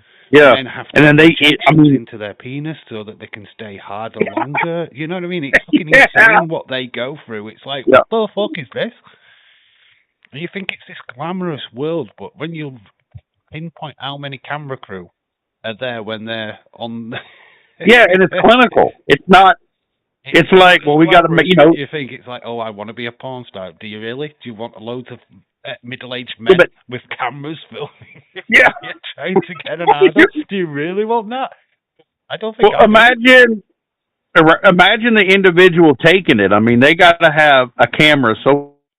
Because you want the higher quality, so you can't just zoom in with the camera. You gotta actually get that camera up in there. It comes out so you're like, camera. I'm sorry, guys. So you're like sitting there. It's like you're Yeah. So you just imagine you're laying there. It's like you're in you're under a microscope. So you're just like, oh my god, this is kind of screwed up. So it ain't just the old like. For me, it was always funny. It was like it's very icky, and what they go through. Yeah. But they go through a lot of. Well, that they edit them too. Yeah, but they edit them too. So how many takes is they gonna? How many takes do they got to sit there and get stabbed? Like you're probably getting one scene, you're getting stabbed for like 2 days, and you're just like, shot. There's no way in the fucking world is that real. The money shot is the most fakest thing in the fucking world. There ain't no amount of cum anybody's fucking scrotum. I'm always gonna make waiting. We're gonna get a bucket. One of these days it's gonna be like where he pulls out and she's like, yeah, and then like someone just dumps a bucket of cum over it. It's just like she's swimming in it. Fucking no it's way, like, mate. good God. No it's the biggest fucking. It's the biggest fantasy out of the fantasy of porno, to be quite honest with you. They sell you the fantasy. Because reality, ain't that. It's just not glamorous at all. But like, they need to do like a fire hose come blast, and just like, she's crying, she's in the corner covered up, getting blown across the roof, and like, this huge fire hose is just nailing her. That's what's coming. Eventually, we'll get to that. You do realise now that all the sponsorship of this, all the ads, this will not be monetized. Yeah, well, you went here. It wasn't me. It wasn't exactly just me. It was. Oh, I don't care. Fire come blast. We are adult. It says that in the description of my video. It's 18. It's 18 plus. 18 plus. It says it's. You know what I mean. You went with. Well, I think you'll still get the advert revenue because it'll still get adverts. We're not swearing, but it'll be like what? Actually, that is the cleanest anyone has talked about porn. Yeah, I know. That is the cleanest conversation anyone has had about porn. Yeah, we have kept that proper clean. We didn't swear. We haven't used any slang words. We've used the appropriate language. Of course, it's content, but we have kept it very. Yeah, clean. We don't have to be dirty about it. Just. Yeah. You don't got to be dirty about talking about that stuff. I think that's normal. Where people kind of lose it. I mean, like, when I say free the penis, it's actually the proper term for the penis. It is the proper term. So saying vagina and penis is totally okay because they're the proper terms. Yeah, you just can't, You're not saying the slang. The slang is the problem. I mean, they teach young kids, oh, you've got a penis, you've got a vagina, da-da-da-da-da. Or they're teaching kids now is, you've got nothing until you're old enough to realise what you've got. What? Yeah, you ain't got nothing. Yeah. We can't teach you shit because if we do, we'll have this flipping woke police knocking on his door because we're not allowed to teach you this stuff anymore. Yeah. Well, our biggest thing over here is teaching religion. Like, you have to be, like that people want, like around here specifically in Columbus, everybody's a Christian, so it's all we want to teach God and pledge allegiance and all that good stuff. Well, even then, we still got to teachers that can't just talk about one religion; they got to talk about all the religions, and if everybody says pledge allegiance.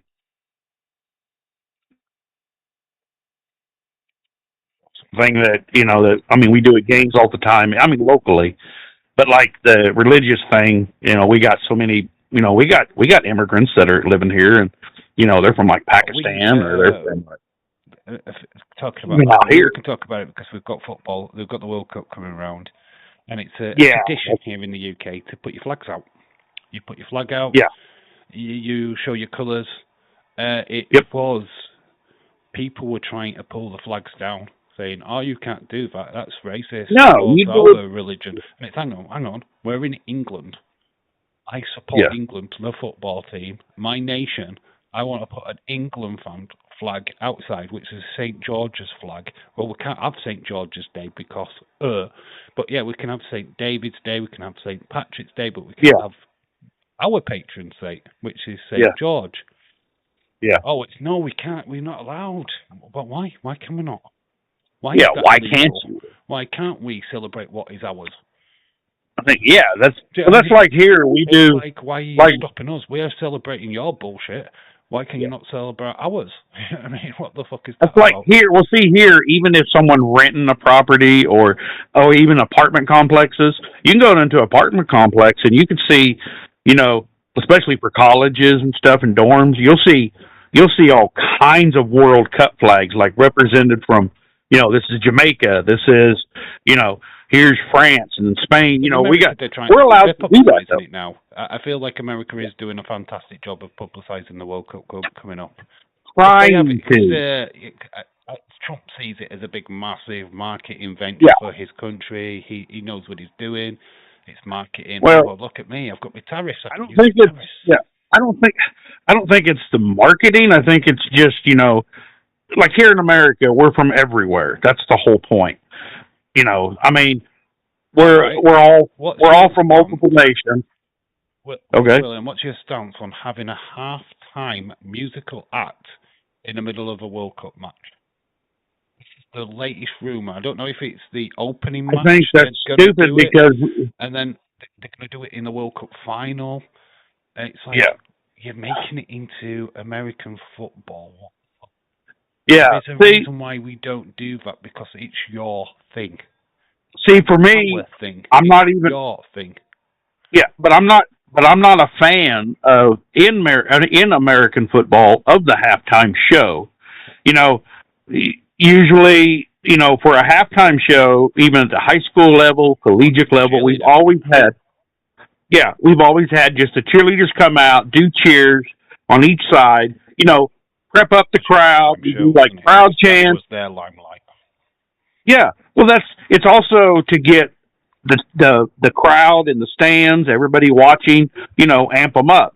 The cheerleaders used to play a big role, and now the halftime shows, even at the high school level, is like the band will come out and play, and there's no cheerleaders jumping up going, you know, we don't get cheers, we just get like cheers that the cheerleaders will do, like, you know, cheers during the game, but at halftime, you know, they're not out there doing what they used to do, which is include everyone in the stands in the game. So, you know, and then we're talking the guy up in the you know, talking about the game, shouting out, you know, the amazing plays we've just had, all that kind of stuff. You know, we don't get that even at the NFL level. They're talking about the announcers are up there talking about the halftime show that's going on.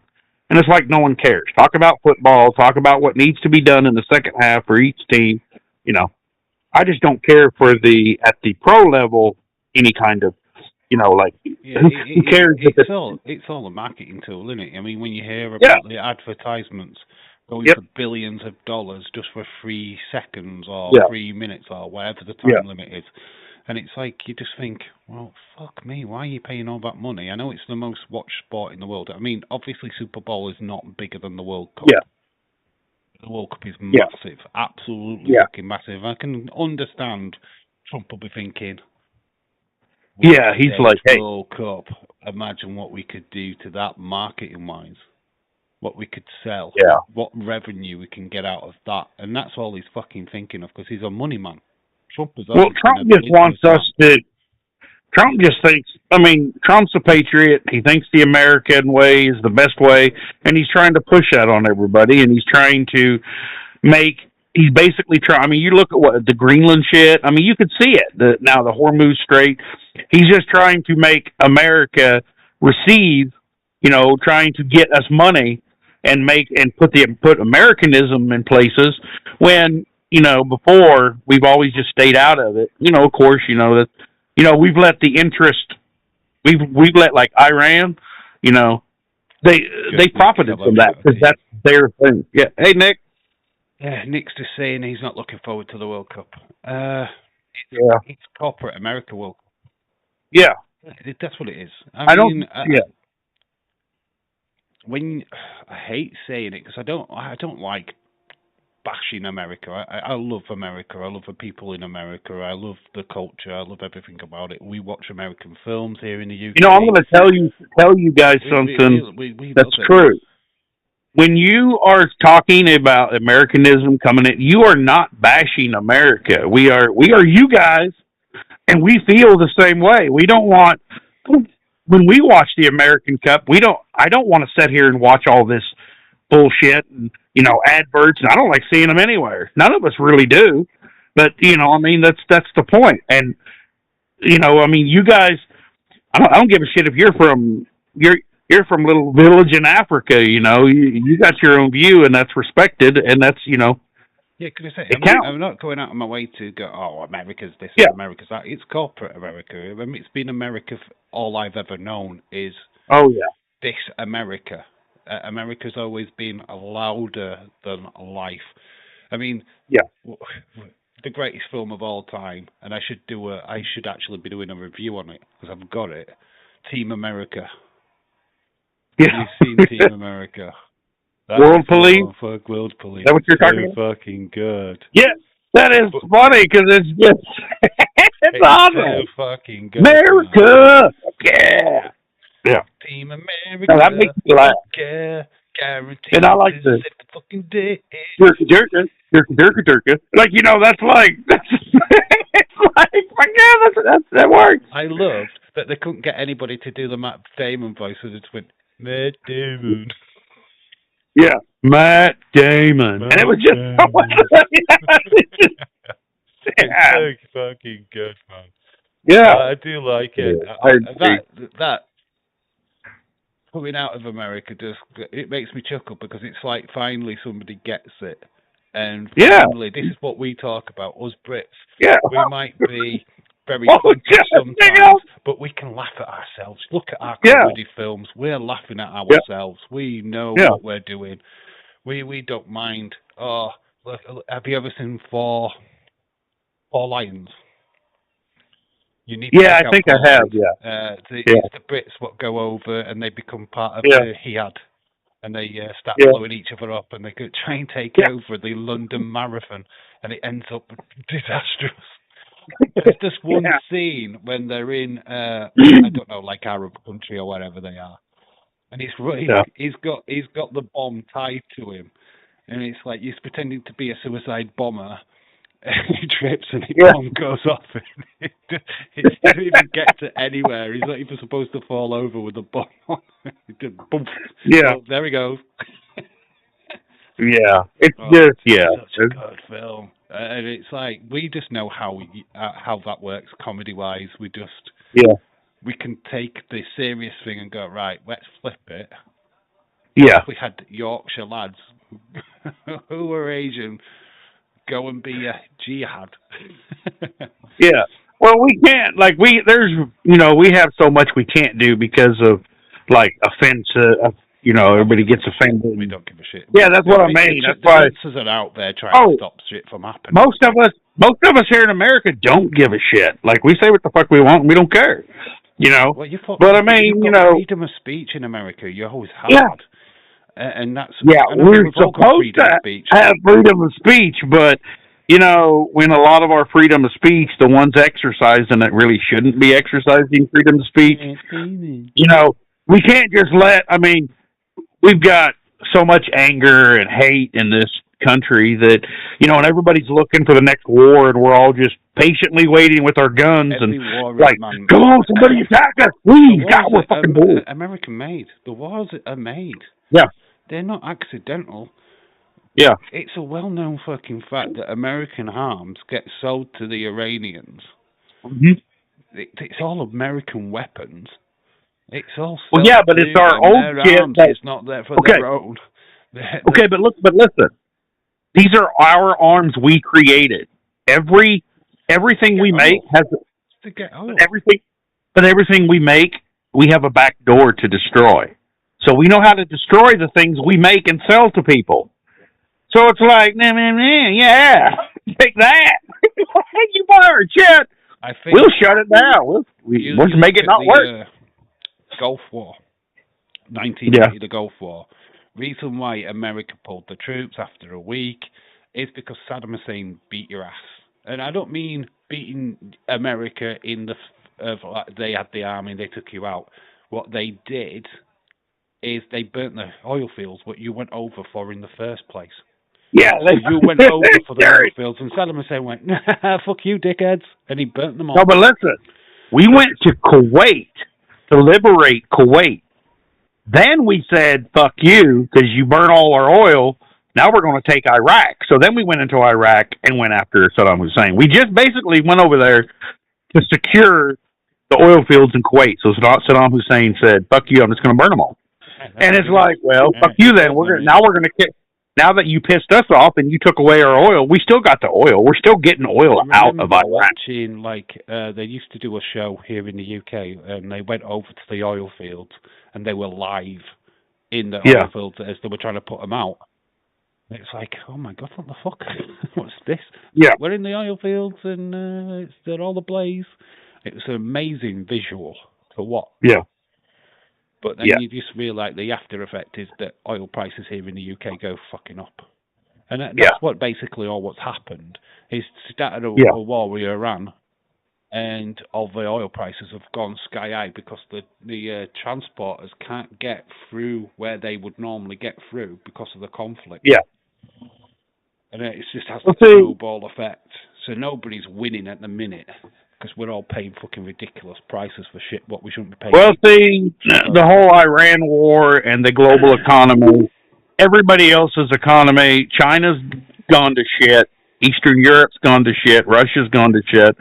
Everybody's economy's crap, Middle East is down, U.S. is actually gaining. Our economy is doing really well, and we're the only one everyone else is falling, everyone's collapsing, and ours is still here. So we're selling oil now, but we're not exporting enough oil for the entire country. So we're letting Russia's doing, getting rid of oil, but they got so much in reserve, and the oil quality's crap. And then even in Iran, their economy's done. It's going to take them too long to recover. They're at the point of no return for their. So China's having to buy oil from Russia. So, China has to buy. So then that relationship, Putin's out here just taking money from everybody, and so's the U.S. I do promise this is about wrestling. Yeah, we are really talking about Adam Bomb. That's where we're getting to. So it's all wrestling related. Yeah. Do not be scared. Yeah. No, you're good. Yeah. I'm just thinking that people are coming in and going. If any kind of stuff. What's this? Yeah. Wrestling? No. Yeah. Well, this is wrestling because we have got here. What's going on in the Gulf? What's going on in the war right now is affecting wrestling because Saudi Arabia is right next to it. It's all there. They've got an event in July. Is it June, July? Which is not a million miles away.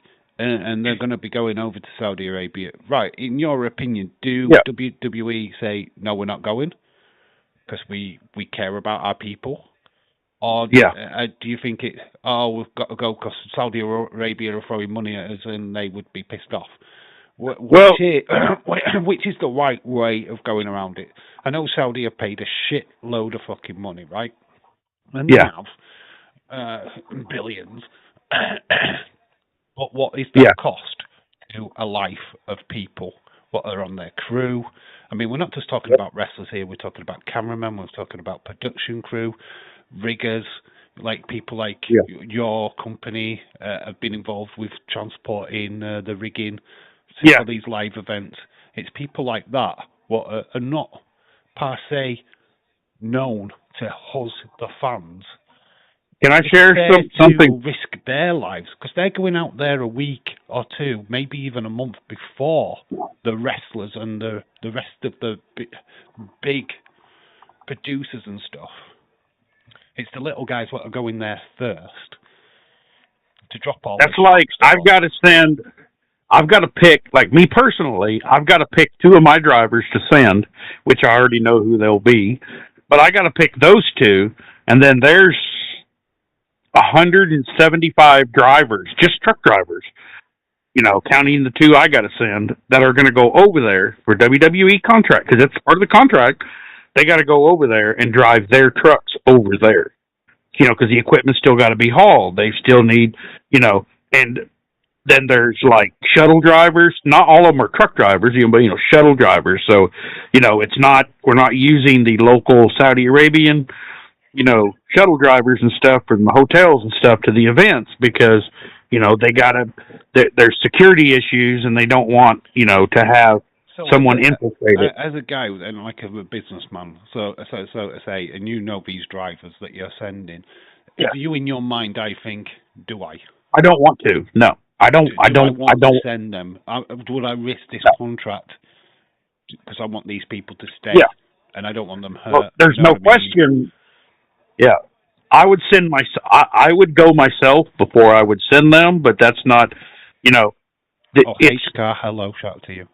Yeah, it's not should I go or should I would go myself, but that's not even a question. It's, I don't get to choose the drivers. Like, it's not like where I go, well, I'm sending this one or this one or this one. It's, it would be WWE that chose who they wanted to go over there, who's going to, it's not, that's what I mean. Like, it wouldn't be up to me.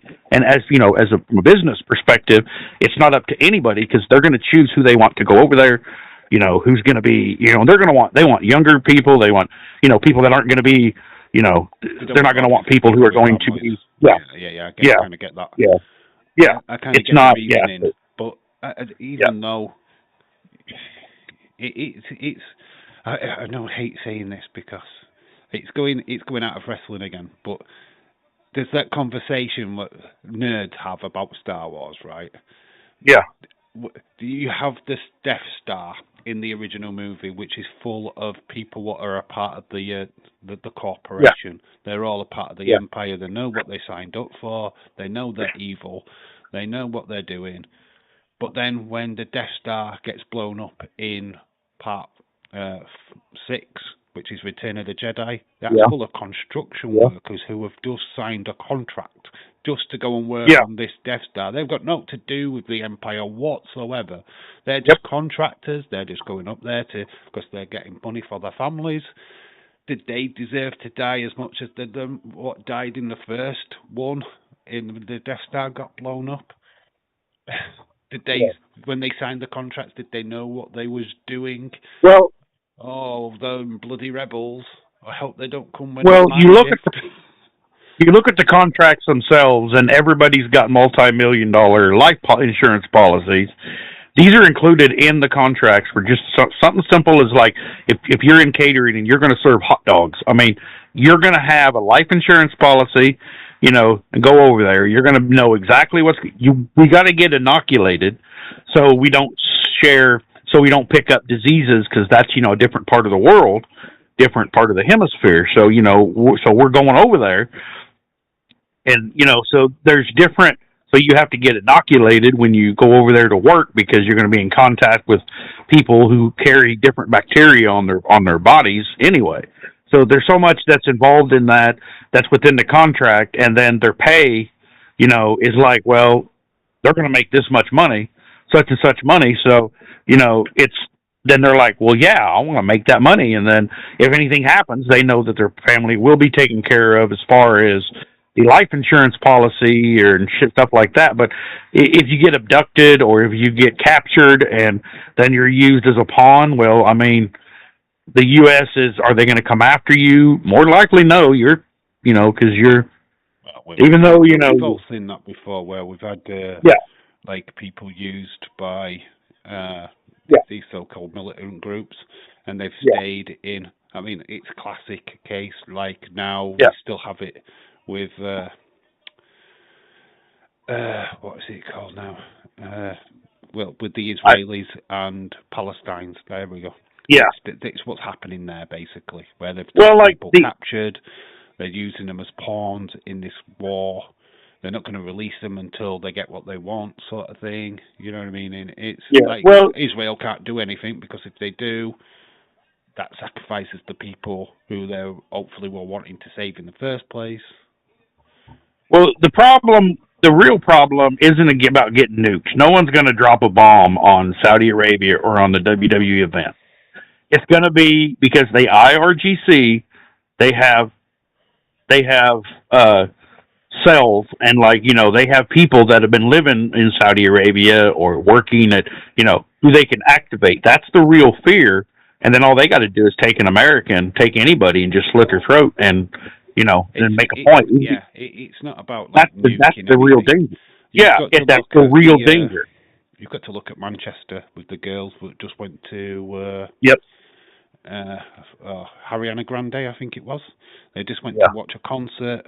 There's a guy, he had a bomb strapped to his chest. Yep. I mean, he didn't blow up the full venue, but he made enough damage for it to be very impactful. Yeah. And that's what you've got to think of with the Saudi Arabia show. It's not that, it's an instant threat because it's WWE. It's got nothing to do with that. Yeah. If you're going to make an impact in a global war, you're going to make a big, massive event where there's a load of Saudi people. It's going to be televised. Yeah. It's global. Right. Let's do something what's impactful, what's going to make the news. And it might be like a beheading or whatever. We had a police officer beheaded in London. Yeah. Just by doing his normal freaking day job. He got somebody I think he had a samurai sword for some reason. Yeah. He literally chopped his head off in the middle of a street. Yeah. Which is ridiculous when you think about it and you read about it, and it's like that has happened. Yeah. But then that's what I mean. It's just like the risk for people what would go to that event. You can decide as a supporter or a wrestling fan to go, I might give that a miss. Yeah. No, it's too close to the conflict in the Middle East. I ain't going. Well, then you're saying, because Saudi Arabia, they aren't exactly, trying to convince their citizens or their people to go. It's more like you either go here or we'll chop your head off whenever the Americans leave. I'm sorry, but that's the way they are there. They're just like, no, you're going to go, or guess what? You ain't going to live no more. You'd think Saudi Arabia, the Riyadh season, would just think, this conflict in the Middle East might not be a good look for us. Let's just shut our doors for a bit, go quiet, let it pass through, then we'll start again and go bigger, badder. Because it's just this Middle East thing's not going to go away, because obviously Trump wants his way, and he's not going to stop until he gets his way. And it's same with Iran.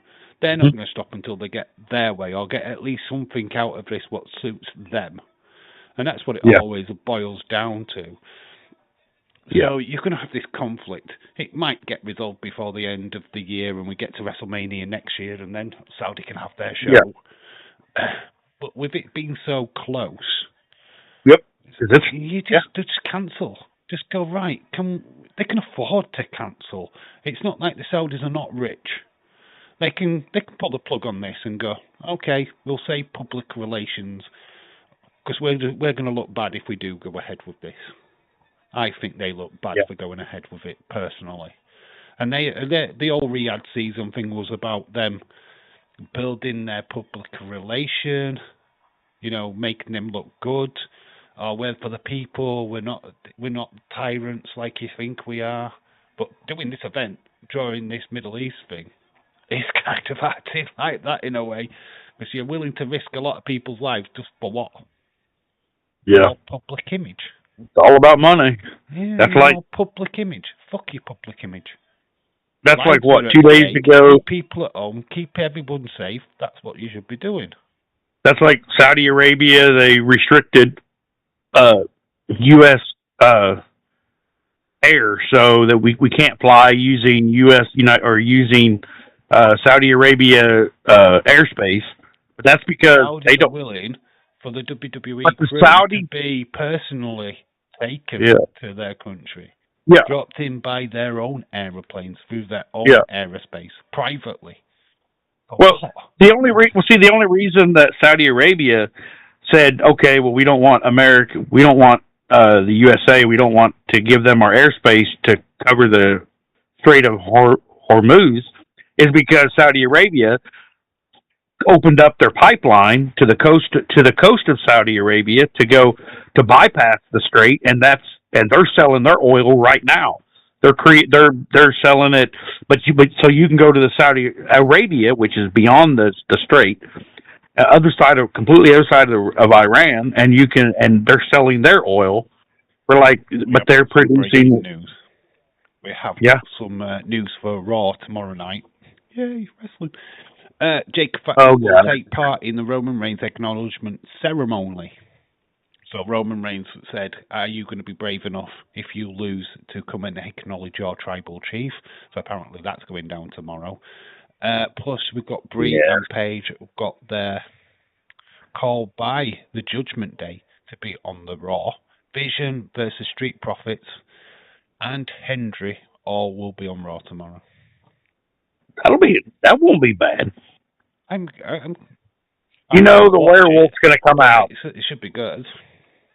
The werewolf's going to come out because we got him released. He is going to and there is nothing. Everybody like we got like Maggie and LSW. All these people are like Roman. He's like, yeah. Guess what? He's going to get his ass handed to him on Raw, and I'm there for it. I'm going to watch him get his ass beat because they're going to have him come out like when he first come out. So he ain't going to do anything to Jacob Fatu. He's going to come out as the werewolf and just destroy it all. I think it's all right. I get why people do the acknowledgement thing. It's just fun. It's fun to do. Yeah. Right? I don't think anybody. You know what? This is the thing, and it always winds me up. Right? We're going to acknowledge your tribal chief. Acknowledge him. Then it wasn't long ago that we were going. He's a part timer. He's not on shows every week. He's a part time champ. And then, as soon as he's on the show, acknowledge him. Yeah. Like, you two-faced twats. Ain't my fucking tribe. Oh my gosh. It's so ridiculous that 1 minute they're going, he's part-time, he's not worth it, he shouldn't be champion, and then the moment he's not champion, he comes back for 5 minutes, it's like, acknowledge him, I acknowledge my tribal chief. Oh, my gosh.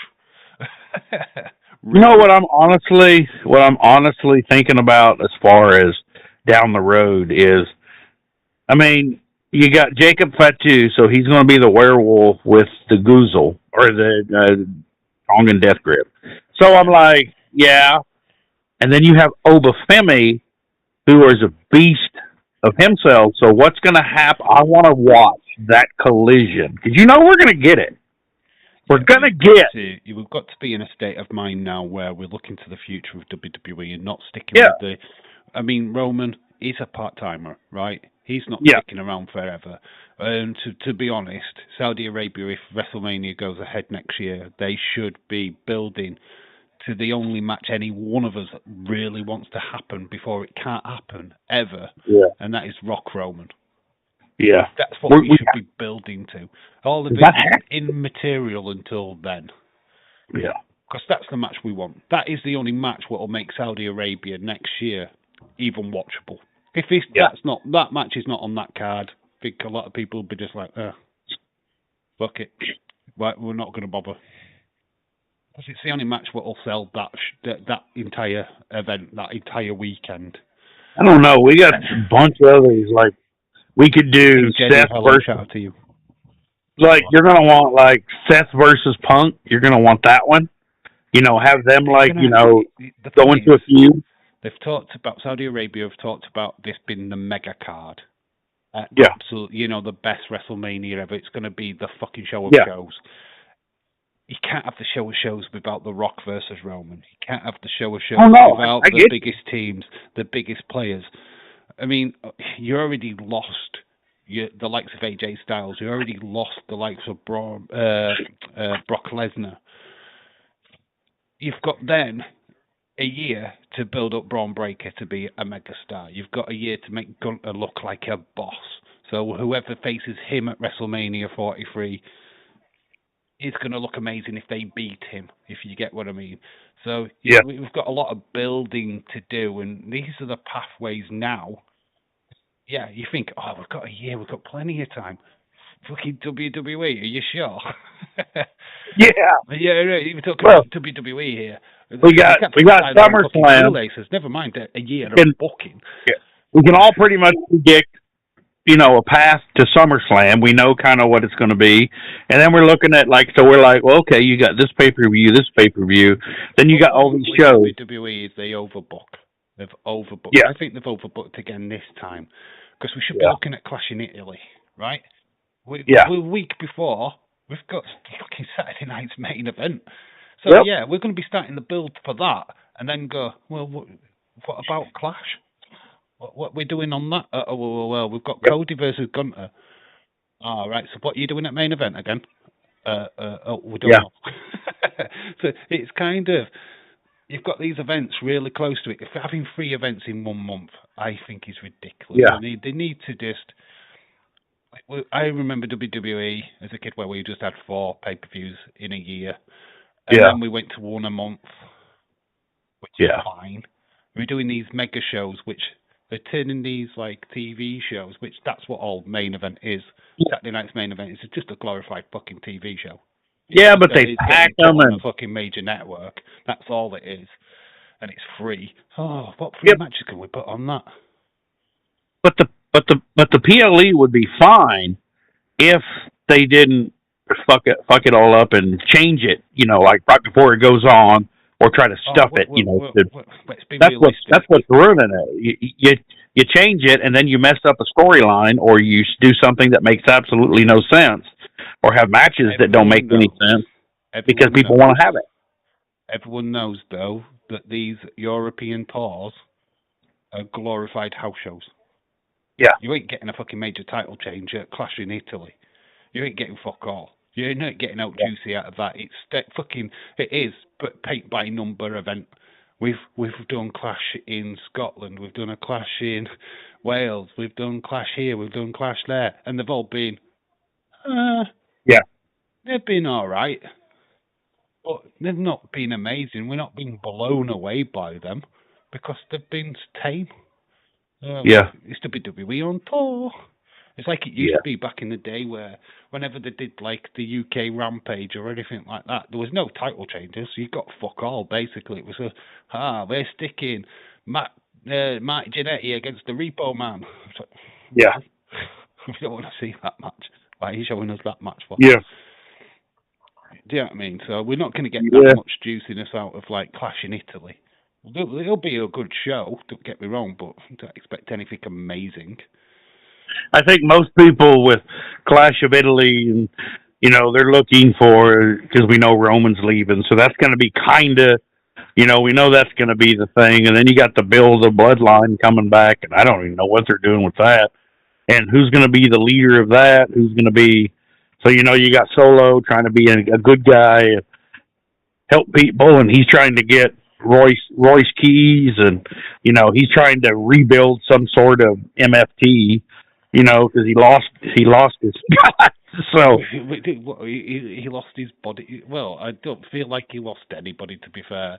It's not like Tonga Lower and JC Mateo were doing anything. Yeah, JC Mateo wasn't doing it. He wasn't doing anything. They was just there. It's like, we're just here. What do you think about Tala? I love Talatonga. He was Hikuleo, wasn't he, in New Japan? Yeah. I like. Yeah, he's got a good size. It's just, he needs more character work, though.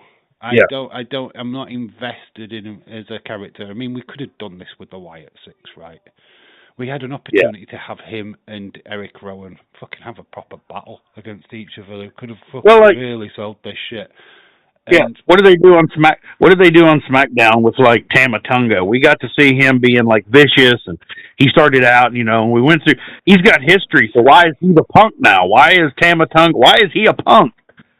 I mean, that's idiotic. So Solo's just like, Tama Tonga, you fucking suck. You're the weak link. So they're going to kick him out. Which we're starting to do something with Nakamura, where it's getting in the head of Tama Tonga. Let's not do weeks of this shit. Yeah. We don't need the whispering. We don't need that. We just kind of like get fucking on with it. You know where you're going. But I think that's what stressed people out about this storyline between Soruka and Zarya down in NXT, is that we knew the split was coming. And it just seemed like the execution of the split of these two just took like months. It's like, are they going to split them up already? They're just bickering right now. They're like a married couple. Split up already. Divorce. Oh no, we gotta have the whole 9 yards. We need like to watch Tama struggle and watch Solo just, oh, I'm trying to help you, brother. I gotta be your friend. And we gotta see him go, kill his ass. And Samoan spike him in the throat. Solo. I want to be the leader. We know this story. We've seen it. We've seen this about a million times. We don't need it. And then just kind of like fast forward. We'll have Solo versus Tamatonga, Nakamura will be in his corner, and then and then no one gives a shit about Tamatonga. I mean, Austin, he loves Tamatonga. Austin loves the shit out of Tamatonga. Oh well, he was a big fan of the other Zylon, wasn't he, from NXT? Quinn, or all those guys. What's his name now? The New Zealand fella. What days used to Zylon Quinn? Yeah, Zion. Zion Quinn. Zion. Yeah, Zion Quinn. Yeah, that guy. That's what I thought. Yeah, I already know. He's like, hey, Willie. Austin's like, hey, Willie, if you find naked pictures or anything like that, man, hit me up. And I'm like, really? What's up? Oh, I can't say that. Because I was like putting pictures of like all. Yeah. I love that guy. Much about that guy. He's a legend in his whole mind. I don't know. He's a good kid. Yeah, he didn't come in. He's one of the new guys that came on the stream and came into the community and just tore it up. Love that guy. I don't know why. He just seems like a cool son of a bitch. Yeah, he doesn't give a fuck about nothing. He got me started actually. He egged me on to do YouTube because Dave, why don't you just do it? Why don't you just start doing a video? Why don't you just get on with it? And I'm like, all right, I'll do it then. And then several years later, I'm flipping sat here and talking to you. Yeah. It's what it is. I mean, I'm comfortable now. It does take a lot of anxiety to go on a camera. The build to it. Some days I'm just like, I can't be arsed. Some days I'm looking forward to it. Some days it's like, here we go again. Get in front of the camera, and then once I'm in front of the camera, I'm fine. I get on with it. There has been streams though, and I'm not word of a lie. I have not been in at all, and they've turned out to be some of the better streams. And there's me just not in it at all. I'm just not feeling it. I'm just reading the comments, going, "Yeah, I agree," and I'm just like not animated whatsoever. And then I watch it back, and you go, "Fucking hell, that's actually a good stream. People actually like that stream. What the hell? What's going on?" But the stream where I fell asleep is my most watched stream. Yeah, your watch stream. Because it was hilarious. Dave's asleep. Join the chat. Like such a great dream. I came into your, what was that stream? Yeah. Was that your, that was the Raw stream. I come in at the last of that one, I think. That was just, Monday. Last Monday. You were almost out. And I was just like, you'd look and it'd be like, my eyes were going. And like your eyes are rolling. I was like, holy shit. My Undertaker impression. My Undertaker impression. I was like, damn it. I try to fight it. The thing is, though, I will sit here and try and fight it, even though. But the Raw stream, it was another Raw stream.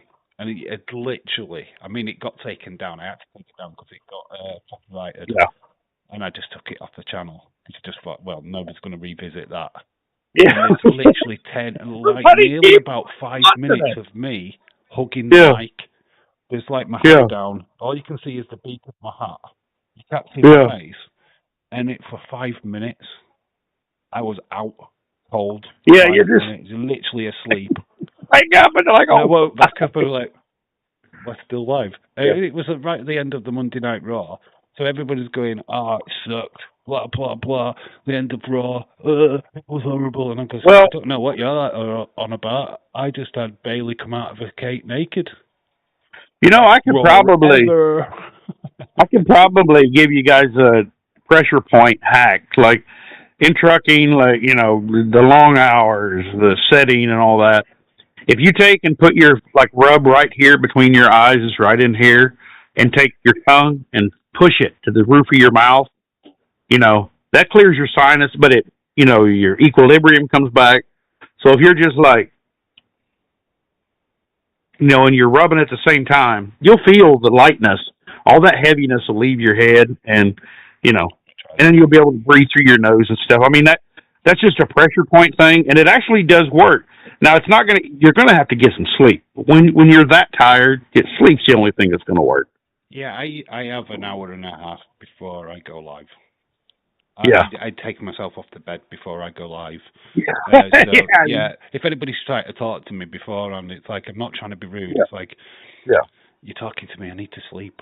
Can you go away now, please? Let's leave me alone. You know what? An hour before the stream. Don't message me an hour before the stream. I'm not going to appreciate it. It's kind do you of, get like I'm going to answer and go, yeah.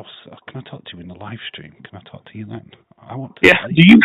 Do you get the, like, while you're laying there trying to sleep? Do you have like where you got your mic and your volume and stuff, and you like get an advert or anything just pops up out of there while you're trying to stream, and you're like, $5.99 for girls' panties, and you're like, wait, what the fuck?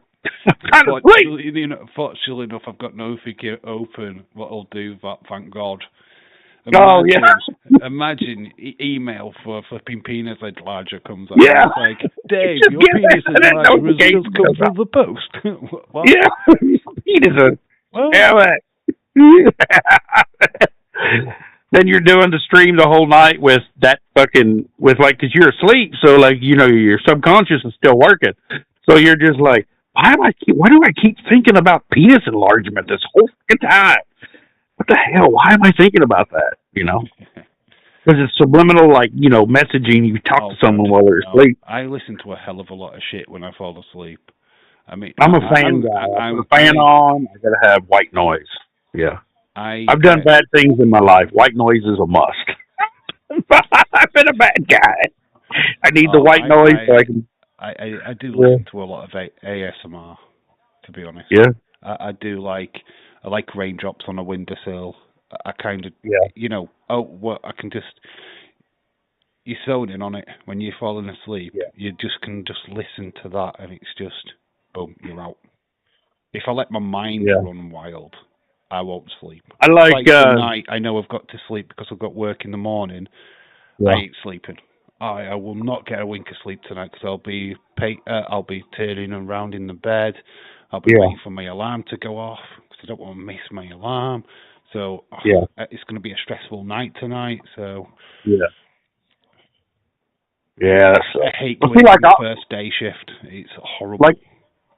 Like my ASMR was like, I'll watch like bushcraft videos, like where they're making it's 52 below, 52 degrees Celsius below zero and shit, or 52 degrees Celsius. I mean, but they'll be doing that, and then so I watch that, and they're building it, and it's bushcraft, and there's no sound, just the pounding the nails, putting sticks together. Just listening to the noise of it happening.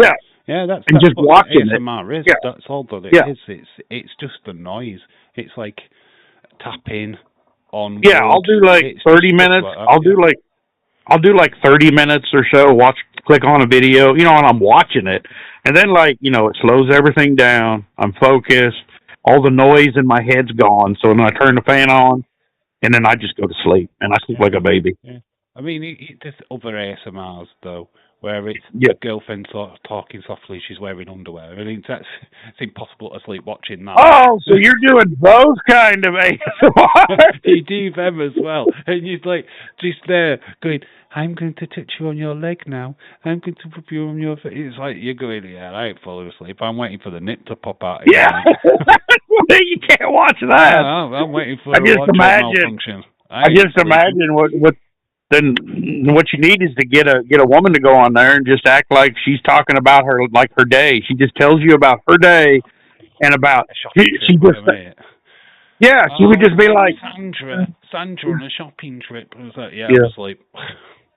Yeah. Out. Out like yeah. Oh, done. Yeah. Jackeen's already said my biggest kryptonite is AEW and their long ass pay-per-views. Every time I do an AEW pay-per-view, I'm out like a light by the end of it. I am struggling Because you get to the main event, it's a fucking 6-hour fucking show, and you've just seen the same finish 10,000 fucking times. And it's like, yeah, we would go to the main event. It's Kenny Omega. He's up against Omega 3, the fish. Oh my god, I'm done. Dave's falling asleep at AEW again. Yeah. Well, see, I used to watch, like, I had my little TV on my dash, and then I'd put, like, if a pay-per-view or, like, Raw or SmackDown, driving down the road, so I would listen to it, you know. Well, then I had to quit that because I started paying attention to the show itself, looking at the screen. But then, you know, with, like, You or Days, so I got You or Days, you guys are just talking about, you know, you guys are saying everything that happened. I am the biggest fucking thing. Honestly, I can rewatch my live streams. I send myself to sleep. Yeah. I listen to me and it's like, boom, but I'm struggling to stay awake. But editing my like videos, driving, it's the same. Yeah. My voice just to sleep. But see, when I'm driving these long hours, it doesn't put me to sleep. Like, I'm listening, and in my mind, I'm watching the show, but I'm paying attention and doing everything, so it's like a multi-tasking thing. That's why it just works so good for me. With the podcast, with me and Wrestling Days, you don't need to watch. You don't need to use your eyes. We don't necessarily have to be on the screen, to be honest. You're listening to what we're saying. Because obviously we're not showing you anything. We can't physically show you what we're talking about. So we're having to try and find a way of communicating what we're seeing, even though we know what you're seeing. Because if somebody is watching the show with you, you don't need to say, you know, the movie watch-alongs. They were the hardest watch-alongs to do, because if nobody's watching, you're just talking about a movie that no one's I'm not fucking watching it. Oh, I've got the football on, Dave. Well, why am I talking about this fucking movie for then? You're not even watching the fucking movie. This is pointless. Yeah. Oh, I'm just sat here watching this film. It's like, Dave, talk about the movie. Why? You're not watching it. Yeah, that's why, like, everybody's trying to reach the people who show up to your streams and they don't chat. They're not in the chat. Like, Days is always trying to figure out how to get those people. I said, well, most of them are probably at work, you know, or they're doing something. So they just got like an earphone in, you know, or they're just in the background listening. They're not really, they don't care what they're not engaged in the chat because they're doing something else. So, David Paul, hello, shout out to you, dude. When you join them kind of chats, I'm trying to get as much information in a short amount of time. Yeah. You know what I mean? So, like, if I'm at work, I've got a 20-minute break. Raw is on. Yeah. It's like, jump into Days' chat and find out what. I mean, I could just watch the clips, but I want to gauge people's reaction rather than just watching the clips from WWE. Sure. Yeah, you know what I mean. I go, Days, how's the show been? Or anybody in the chat, are you gonna answer my question? If Days doesn't see it, anybody else gonna answer it? Tell me what Raw is. Yeah. I don't mind. Yeah. But then I get a chorus of, hi Dave, hello Dave, hello Dave, hello Dave. And it's like, I can't, I've got time to answer everybody. Yeah. I just want to know about the show. Tell me about the show, please. Yeah. Is it good? Is it about the show? Just saying hi. I don't give a shit. I just want to know about the show, guys. When I say hi chat, that's all of you. Yep. It's me saying hi. But everybody wants individually. Like, I try not to do the hi tour and stuff and say hi to everybody, but man, everybody loves you. I don't have time. I have 20-minute break, and if I do the hi tour, it's like Sonny will say hi, and you're going, hi Sonny. Yeah. Hi William. Holly who? Yeah. Days, read my comment, and it's not. He's reading me saying hello to you. It's like, oh, hello, Dave. Like, no, I asked you about Raw earlier, and you answered. I'm spamming the chat. Any of us, because you're doing your chat. You know, you read your entire chat, which is hats off to you, man. I mean, of course, when you get, but once you get, if you get 100 people in there, you just can't. I mean, that's crazy. Well, chat, fortunately enough for me, is very slow. There's some days where we do a live stream. NXT is probably the worst one, where the chat is very slow. We get to around about 2:00 in the morning, first hour of NXT. Usually vibrant. I can only read 1,000 times leads give love arts to Cynthia. I mean, that's not. Yeah. I can't read that, to be honest. I can't communicate with that. So when you see that in Yeah. the chat, it's like, okay, I can't do that with that. That's not. Oh. It's like I've spent streams for 10 minutes going, anybody in the chat? Anybody talking to me? Hello, hello, hello. Well, then you get like everybody before. Well, then you get us too. Like we're guilty of once we start watching the show starts, we go quiet. We don't say we're not really typing. So for me, it's always, am I going to watch the show or am I going to engage in chat? Yeah, and engage with you and stuff. I get that. So it's like, yeah, you have to kind of. Well, I mean, I'm watching the show and engaging in chat, but I mean, I'm not like watching the show strictly and being like, oh, this is amazing. And then I'm over here, click, click, click, click, click, click, click, click, click. Oh, check this out. I mean, you can't, your attention span. I've got to read Jade's comment because it's like the anti-comment. No, I don't want to read your retarded comment. This is what I would say. I was thinking about James sometimes from reading comments if I think it's stupid. I was talking to Brianna, my niece. Yeah. I was talking to Brianna, my niece, earlier, and she goes, you got a podcast with 2 screw jobs? And I said, yeah. And she said, why don't you call it 2 Rees and a Tardcast? And I was like, you know what? That's actually pretty goddamn good.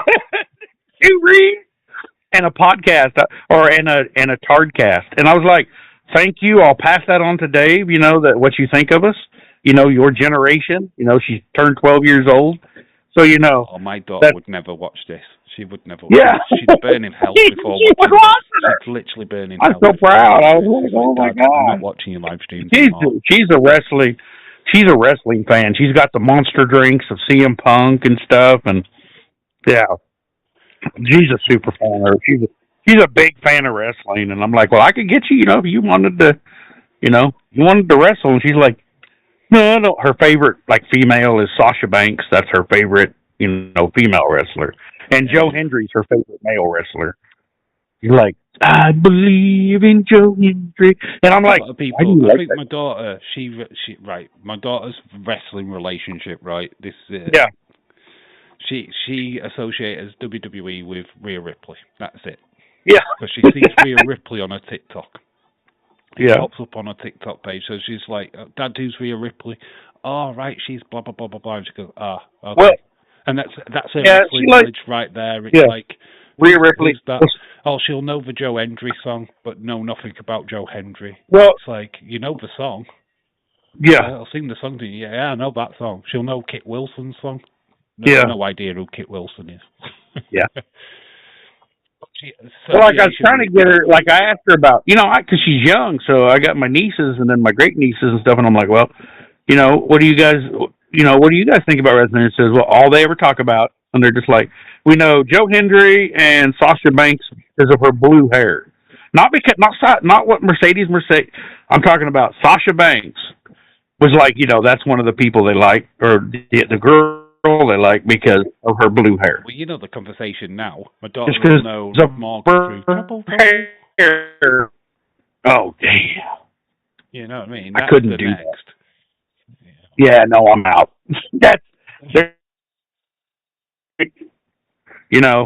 I'm out.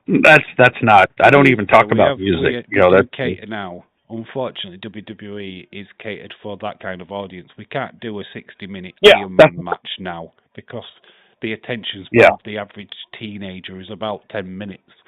Because of YouTube clips and shorts is even shorter. 3-minute attention span. You've got to cram about an hour's worth of content into a 3-minute clip, which is fucking not easy. By the way, of trying to find content what fills that for a minute, and you're just like, but I've got this to say, I've got that to say. I put the ASUKA video out, and that went over, I think, about a minute and a bit. But you're trying to think, I get what I want to say. I mean, I could say a lot more. Yeah. You're just like thinking, but I've got to keep it short. I've got to keep it low because then I've just ended up, I've watched the video back and it's like, I say the same thing about 3 times. Yeah, she's semi-retired, she's semi-retired, she's semi-retired. It's like, okay, because I'm trying to make a video longer because it should be breaking news. WWE Asuka is semi-retired, and that's it. Yeah. But when you film that 30 seconds, and he's like, yeah, okay, that nobody's bothered about that. They might click and watch it because it's 30 seconds, but they're not engaging with it for that 30 seconds. They're not interested. It's kind of like, yep, flick it up, next video. So it's finding a way of making the shorts be interactive, and that's what I struggle with, because my brain doesn't quite work on the short front. Days cheats a little bit because he has the clips from WWE to work with. If I did that, I'd get fucking banned. Days is getting screwed over with that shit. They took down his TikTok. They took down his X account. Like, come on. Yeah, but they're doing it with everyone, though, aren't they? I mean, it's everyone. Do it, but if I were they're skipping so many people. They're skipping the jackasses. Take down fucking Meltzer. Get rid of that motherfucker. Take down Sean Get rid of him. Get rid of fucking Ryback. Get rid of those guys. Drop that shit. No one wants to hear that crap. Get rid of Maven. Yeah, Maven. Oh, God, that guy. I'm revealing secrets. And then his secret is he doesn't fucking... That he hasn't been in wrestling long enough to know any fucking secrets, has he? I mean, the only thing I want to hear from Maven is he finally douched his butthole. Like, just shut the fuck up. Who gives a shit? He's not even releasing fake shit. Like Stevie Richards has got a good podcast, I've heard. He's pretty decent. There's a lot of homework. I haven't watched, so I can't really comment. I've heard people rave about it. Like, I like Francine and Martin. Johnny Gargano, I like Francine. They do video games, so they don't really talk about wrestling. They're totally off rail. Well, like Insiders is pretty much just Jeff and Tazzy, and I mean, I watch it even though I can't respond because like Joe, I guess, isn't on there, but I still can't type in the chat, but. You know, I don't really associate with them. I'll kick over and watch just because. Well, see, they do the TNA, and I like the TNA. I know Robert's starting to do it, so I kind of went over to Robert and started sitting on his, on his. Does Maven think he is? The CUNT only had like 5-minute career. Yeah. He did. He famously eliminated the Undertaker out of a Royal Rumble, so he basically got a career out of that. That's all he ever did. Well, Maven also shits on people's comments and shits on other people and says like, "I'm not the Undertaker," and then he'll call back to like one fucking match, and then he just acts like that gives him he's some kind of big fucking deal. It's like, no, man, there's people out here talking that's been there forever. You get one match on the main roster, and you're like, and you think you're fucking God, and you know everything. I'm one of these people that likes the backstories, right? So I've listened to Jim Cornette's podcasts, and I think he's fucking ace me. I love Jim Cornette. I love watching it, and I'll listen because I can listen to it. He can be a fucking asshole, right? He is very opinionated, but I think it was Bobby Eaton what passed away. Yeah. Listening to the stories of Bobby Eaton on the road, my gosh. You wouldn't get that content anywhere else, right? So I was just listening to how he bigged up Bobby Eaton and how much of a great guy he was when he was alive. And, because all you saw was how he was presented on TV here in the UK or whatever as the heel. You thought he was a douchebag, blah, blah, blah. But when you hear the stories of him back and how emotional he was involved in wrestling, that he took his time out with the talent and worked with people, and you get all that backstory, and it's like, you're seeing stuff for the first time. But then you look at like Bobby Eaton and go, that fucking guy's a fucking legend, you know what I mean? You wouldn't have thought it unless you'd listened to these kind of podcasts. And that's what I love about the Hall of Fame. It's not about the people that's going into the Hall of Fame that I give a fuck about. It's the stories that they tell. Oh, my God. It's the stories. It's, I've got a story about this guy, and he did this. And, that's what I'm listening for, is the good stuff. Yeah. Yeah, I haven't listened to Cornette for a while now because I haven't been driving, but like going down the road, I'd kick it because he's constantly putting out so much content. So, I'd listen to him, and I just listen to stuff just because it tunes me in, and I can listen to things, and and I mean, podcasts are a big thing, for me down the road, and then I'll put on someone's stream, and then I might not be able to respond, but I'm there, listening and seeing what's going on and what they're doing. So I mean, it's like when you hear about the Ultimate Warrior, James Helwig, is it how you pronounce his last name? When you hear the stories about him being an absolute knobhead, and he was a bastard, right? Let's not. I mean, the legacy, Ultimate Warrior, the character. We're not talking about the character. We're talking about the man, the guy what played the character, the person what had a Make-A-Wish kid wait outside of his fucking dressing room for hours to not even acknowledge the kid afterwards. He just fucking douched him off. I mean, you've got he wasn't about that. Goes out of his way for the Make-A-Wish kids. Is like, you know what I mean? You've got wrestlers like Charlotte Flair, the vignette, what we saw last night with the young girl at WrestleMania, going out of her way, Connor's Cure, Connor the Crusher, and how they took to him and all of that lot. And then you've got the Ultimate Warrior treating a kid like a piece of shit just because he thinks he's bigger than the fucking world. Yeah. That's the stuff what I like to hear about, because I want to hear what the people are like. When I got into liking wrestling back in the 90s when I was a kid, it wasn't so much the characters that I was invested in. I wanted to know who the fuck these people were, why they were going out into the ring dressed as a dead man. Why is that guy pretending he's Papa Shango and a mystic when he's clearly a guy what lives in flipping Texas or something?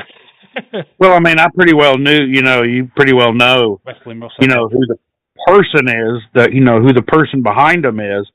It's weird to think that some of the people were snobs and, that portrayed, differently, come across differently on television.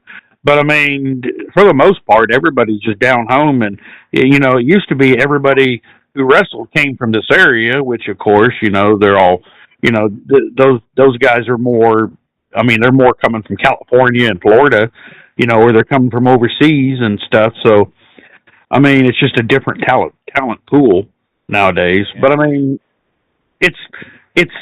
but I mean, it's the same thing. It's like, there's no, so you're going to get guys like Ultimate Warrior. I mean, so many stories about him, and then you got Hawk and Animal, Legion of Doom.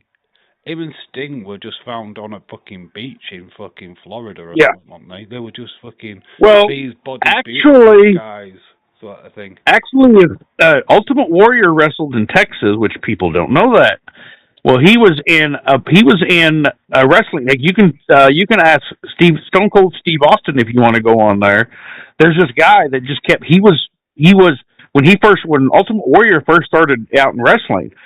He was just the guy going around the bar. Like he wasn't even a wrestler. He wasn't in the ring.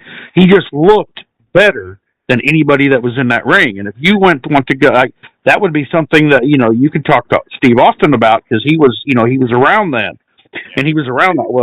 Well, he would just go, he was just like, he was a waiter, like bringing food, or he was just a guy that's going around, but he had that look, all that muscle and just the lean body, and he was so much bigger and stronger than everybody, that was in the ring. That's how he got noticed. Yeah. Yeah, the Legion of Doom story always gets me. These were just two fucking bouncers. Literally, that's what their job was. They were a bouncer of a pub. Or a Animal, nicest guy. Yeah. Hawk was a dick to a lot of people. Animal was the nicest guy you would ever, in the locker room, nicest guy you'd ever see.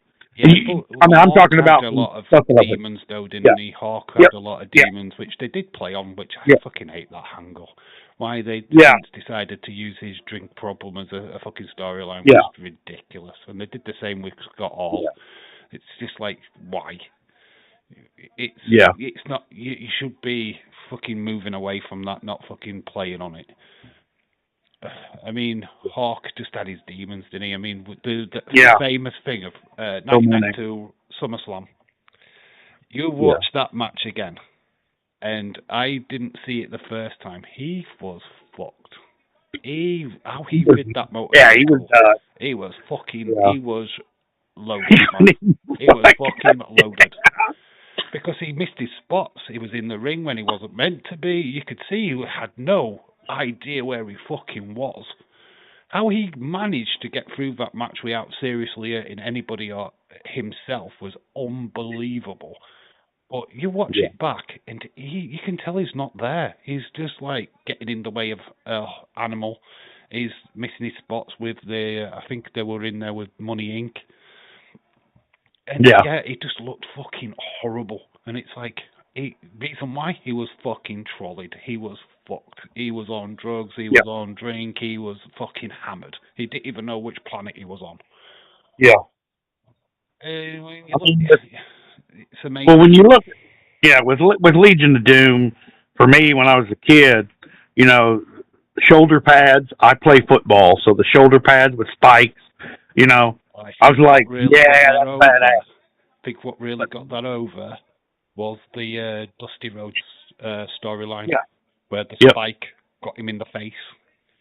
I mean, that really sold that for them. That was where they fucking got fucking massive heat. They really fucking they arrived at that moment, because the spikes, when they got to WWE, we used to have this theory that the Legion of Doom, they don't have to wrestle, they just charge at people and spike them. But no, they were plastic at that point. But the story that they sell on the territories was that they were proper metal spikes, and that could do damage. Obviously toned down for WWE. But the actual team, the tag team that I think personally was the best I've ever seen, because I've actually seen them in the ring and stuff, was the Steiners. I mean, those guys. Oh yeah, the Steiners were legendary. Those guys were just. I mean, you got like Legion of Doom, and you got Demolition, and all these. I'm sorry, but the Steiners, man. If you went to a match and you watched the Steiners match, it was amazing. I think what happened with the Steiners is that obviously WCW, or NWA as I knew it when I was a kid, WWF was on Sky in the 89, 90s, was around about that ballpark, I believe. So everyone was talking about WWE. Everyone was talking about Ultimate Warrior versus Rick Rude in a cage match. That's what the conversation was about in the playground. Nobody's talking about Ric Flair. Nobody's talking about Flying Brian Pillman. Nobody's talking about the Steiner Bros. So I had the cheaper version of Sky, which was called On Digital. And they had a sports channel on there. And they used to show the NWA Power Hour. And for me, it was like, what the fuck is this? It's like a cheesier version, because I didn't know better. I was a kid. I didn't know who these people were. So it was cheesy version of WWF at the time. It was this cheesy wrestling. I like this cheesy wrestling. What's on this cheesy Sky dish thing? And we were like watching. You just didn't realise what I was watching at the time. Obviously, this is the second biggest American company in wrestling. Didn't realise that. So I'm watching these guys. This is how I saw Mark Calloway for the first time. He was called Mean Mark Callis. He was managed by Paul Heyman, who was Paul Dangerously at the time. And I just remember his last match for the company. I watched the last match. I have fucking no idea what I was watching. And he slips off his rope, because he's doing his walk in the rope, like he does. He slips. The jobber who was in the ring with, I assume was a jobber. I can't remember who it was. But he got the pin on Mark Calloway. So he 1, 2, 3. He then disappears out of NWA. And literally, we get to November, and he's now the fucking Undertaker. I'm sat there going, I've just watched him in NWA. What the fuck is this about? Why is he a dead man now? And he was, what the fuck is this? What is this? And then that's what got my passion in learning about wrestling. Then I was like, who are these people? Where did they wrestle before? What names did they have? Because this is all before the internet. This is before we can go on Google search and go, oh, who's Mark Calloway? You had to buy the magazine. So I used to buy Wrestling Illustrated. used to get my mum to buy it. I got it on a local newsagent thing. It was a store in the in a marketplace in Yeah. Castleford, which used to have all these like American wrestling magazines. So you got the Okay. WWF one, you had the WCW, but then you had like Wrestling Illustrated and whatever Wrestling else. Illustrated. Yeah, we used to get That Wrestling sounds, Illustrated here in the that's UK. like straight up Sports Illustrated. That's cool. Yeah, we used to be able to buy that here in the UK. So we got Wrestling Illustrated. That sounds cool. And I used to look at all the old match cards because they used to put the match cards at the back. And I was like reading through and going, "Who's Terry Bowler? Who's that?" And then you go, "Oh, Hulk. Terry Bowler's Hulk. Yeah. What the fuck?" And then you start. So you learn all that stuff. Yeah. Viola or whatever, and you're starting to learn what these wrestlers' names really were. And it's like, yeah, man, I'm learning shit. Yeah. And it took just taking a chance on this other wrestling magazine. Oh, Wrestling Illustrated did an almanac every year. Yeah. Wrestling almanac. I had 2 of them.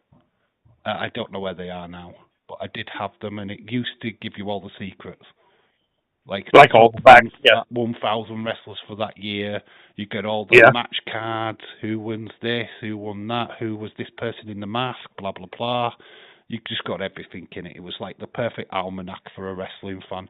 You go, oh, you want to know what happened at Stargate in 1989? Here we go. This happened. That person won. That's cool. I used to get these little booklets. I used to get them. It had all that information in. So you could go back through wrestling history, and just looking and going, right, so and so did this, so and so. Yeah. Really good back in the day. That I just don't know what I did with them. I wished I'd have kept them. Yeah. Went somewhere. Oh, what have you lost? Oh, I started sliding down again. Literally, while we've been doing this podcast, what I've been watching on YouTube is WWF Greatest Feuds, which is not. Yeah. It's not the greatest feuds of modern time. This is like just random matches from the 90s. So I've been watching Repo Man versus Bret the Hitman Hart. I've been watching Marty Jannetty versus Papa Shango. Beverly Brothers taking on the natural disasters. I've been watching all kind of shit in the background. Oh no, I've been watching in the background. I'm watching like Moose Cholak and and then all this Sizzling Steve and just these different random old timey because I like the black and white and just circus matches, watching old Harley race and I'm just watching the old stuff that people just don't. I just don't think many people really watch anymore. And then they got so many people coming out with these, with this old shit, like, people that I've never even heard of, and from different territories and stuff, and just looking at how, there's the gimmicks, and I mean it's just, and then the announcing, it's all just, it's so different, and just like wow, they had all that back then, like sometimes. Yeah, it's amazing. Some of the older stuff I can't really.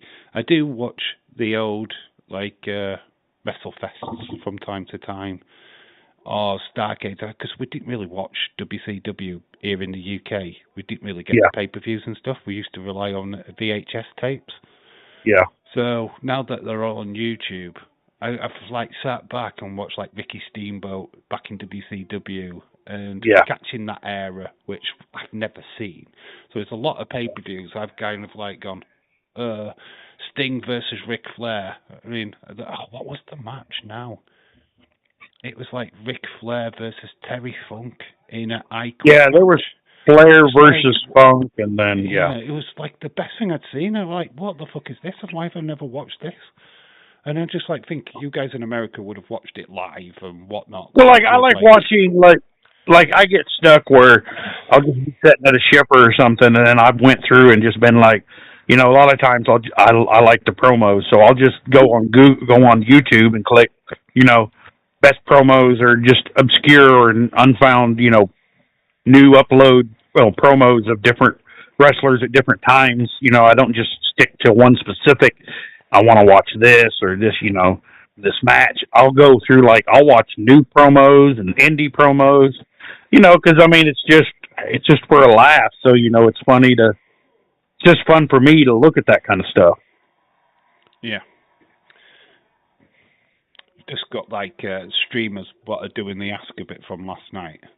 Yeah. And honestly, when you watch other streamers, I tend to do this because I Other like streamers? to get like, yeah, so basically these are all the people like Days, Conman, Wheezy Blonde. They all get I only know I know this Dave, this DIRL guy, then I know the Dave guy. That's it. And I know Tommy Toy something or the other. I don't know. That's an extent of my knowledge. I don't know who. That's no. I do it because I like to watch and see what the competition is. Sometimes I can't watch the competition, and then I think there's this Zaldada watching right now, and she's just sat there with tears in her eyes. There's no reaction whatsoever. Or Wheezy Blonde will just. Yeah. Well, see, like I got, and I mean I can go find them. I mean I'm sure they're still on my X account.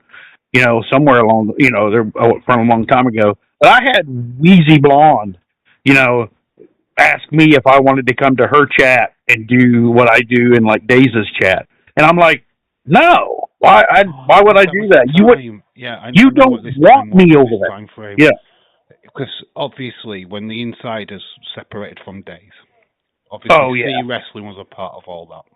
Oh no, they ejected me from that. They're like, no, you ain't having no part of this shit. You're why we fucking left, motherfucker. Like they're like, no. There's a collusion, right? Yeah. The Insiders work with Conman. The Insiders work with Wheezy Blonde. The Insiders work with C Wrestling. They're all part of the same clique, right? And it's a clique. They asked Daze to join this clique. Daze I like Tazzy. Not want anything to do with it.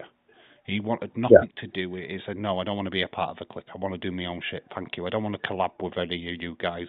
No disrespect. Yeah. So, with that, C Wrestling did a campaign against Daze because he didn't like fucking Bray Wyatt for a short time. And, if you don't like Bray Wyatt, not a part of our fan base. So they started this fucking ridiculous campaign against Daze, saying that he was competing against Jodie Gilly when she was alive, when she was doing the Abby's Window podcast thing. Yeah. And saying that Daze was stopping her from getting success and all that because he started going early for his NXT streams. He wasn't fucking doing that at all. It was always the Insiders ripping on Daze to get views. I mean, the Insiders don't exist without Wrestling Days, and I don't exist without Wrestling Days, right? Well, I would say I existed before Wrestling Days, so I mean, as far as existed before, but what I'm saying is, as a channel. Well, no, I meant online because I had like gaming channel, and I used to do gamer streaming, and all that good stuff, and that's what I meant. Like, and then I've been a moderator on YouTube for since about 2009, I think 2010, some shit. When when YouTube started really coming up with podcasts and stuff, but it's a gamer thing. Yeah, I've always said about like the Insiders, I've got not an issue with them. There's some people there's some people in there who have got an issue with me, and I still don't know why Tazzy won't talk to me. I don't know why he blocked me on X. He's never explained himself, and I just... Well, C Wrestling don't even go on Tazzy anymore. C Wrestling don't even go with, like, Yeah, I think I'm with James. Fuck clicks. Yeah, it really does. It winds me up a little bit because, like, I didn't really do anything. It was a guy he was called Wrestling Days Fan. At first, he's from Saudi Arabia, I think. Exactly. He lost it. He lost it a long time ago. He got pissed because Daze wouldn't give him center billing and talk to him constantly through. Yeah. He kicked off, and then he became a C Wrestling fan. He changed his name. Yeah. And then he started making shit about me. All I said was in a live stream. This was on my old channel. Is that I stopped watching C Wrestling, and I had my reasons for it, and I wasn't bad-mouthing C Wrestling at all. All I said is that his content wasn't for me, he's too biased, he's talking about people that following him on X, he's kiss-assing, and he was. Liv Morgan this, why is this? I did this. And it was just people what were following him on X. It was just like the content was the same content all the time. The amount of times he used the Lily doll scare thing was, I was like, I've had enough now. You I know, can't watch this anymore. and I'm being honest. The thing that when I came in, see wrestling, he always put himself over. Like he wasn't, like he had Adam Carolla, and just because C Wrestling didn't like him, he's not. He didn't really put anybody over. He was trying to be like side by side with Dave, and in the chat, he was. That's just the only problem I ever had was why you keep putting yourself over. And then we had the ballyhoo thing, which you and I, we still continue that.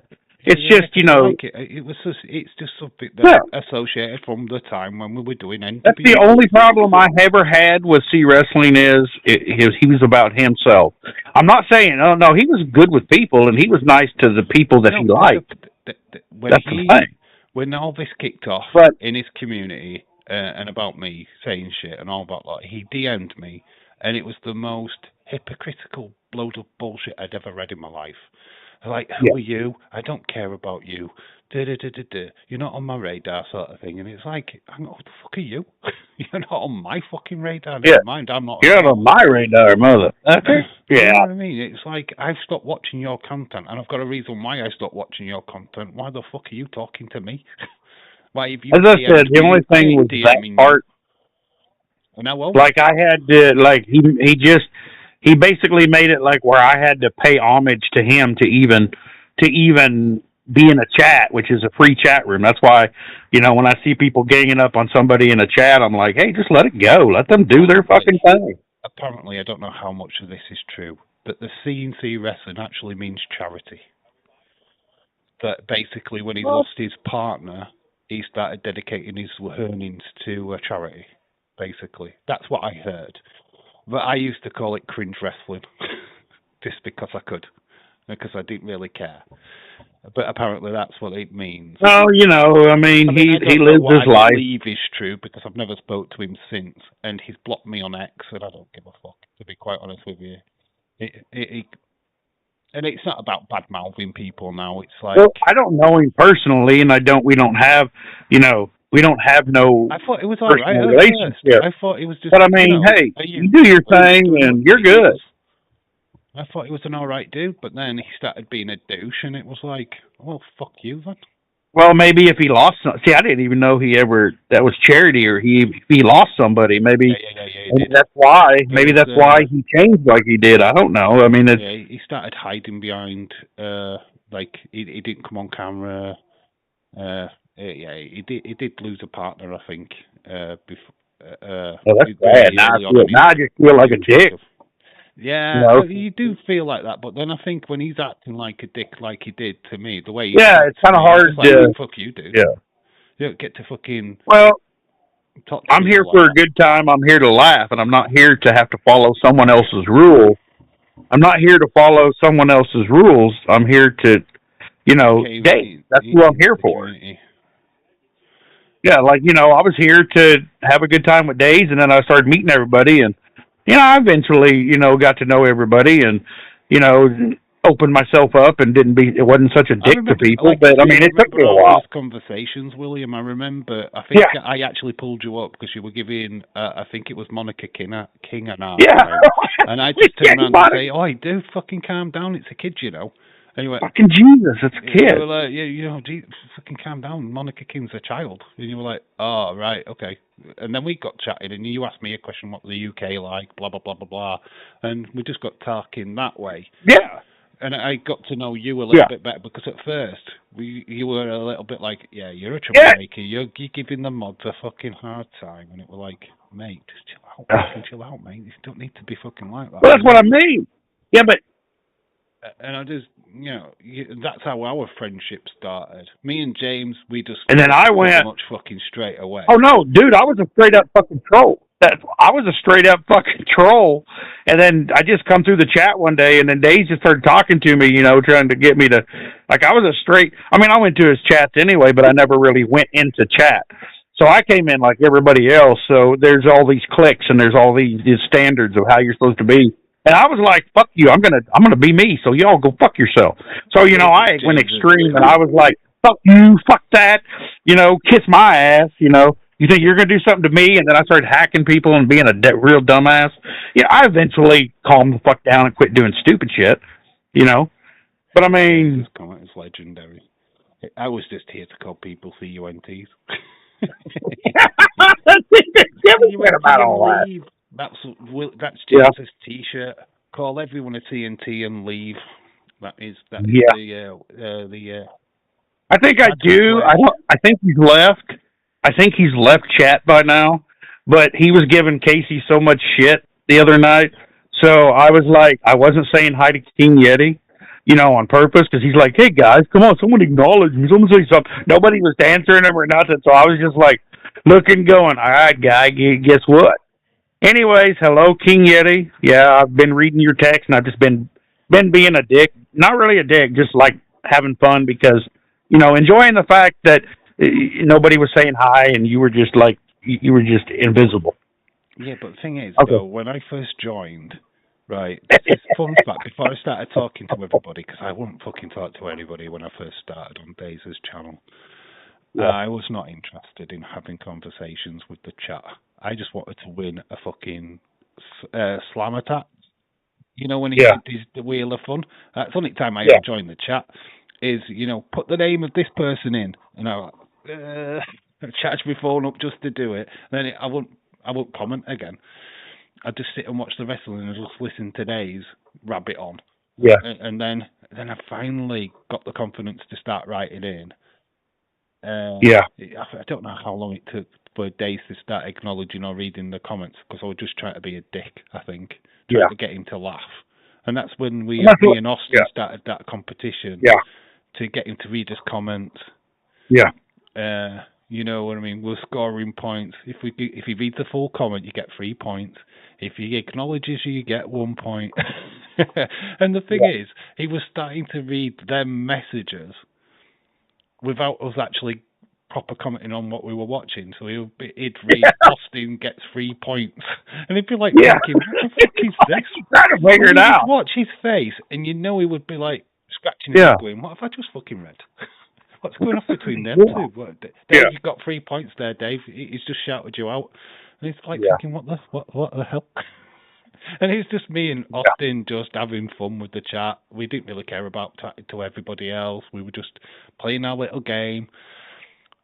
Oh, look, Obafemi. I don't even know who the wrestlers were at the time. But it was like, "Oh, Becky Lynch, look at her, Becky 2 belts." And then Dave would read it out, and then we'd go, "Yes, 3 points." And we'd write it into the chat. Like, what the fuck is going on? That was just good. We just had so much fun with that. It was totally at Dave's expense, I suppose, but we just made the streams fun. Well, see, that's the thing about Dave. He don't care about, like, we can do whatever we want pretty much in the chat, and most people do, and we don't. We try to let everybody kind of be themselves and do their thing. I've noticed they're swearing a lot more in Dave's chat than they used to be. Yeah, that's all Dave. Dave wants in the day. Said, but see, Daze is the one who's like, well, he don't care. Like, you could say fuck, or you could say, like Daze would swear too, but like in the chat itself, nobody swore. We were all very polite, and now all of us are everybody's going, fuck off, dickhead. Yeah. Well, I mean, we could like tell each other to fuck off or leave me alone, but we can't argue in chat still. We can't, we can't just start. But I mean, we talk about shit, and Daze wants it more organic. He wants, like, if someone's got a problem, he'd rather settle it there instead of him having to deal with it on social media.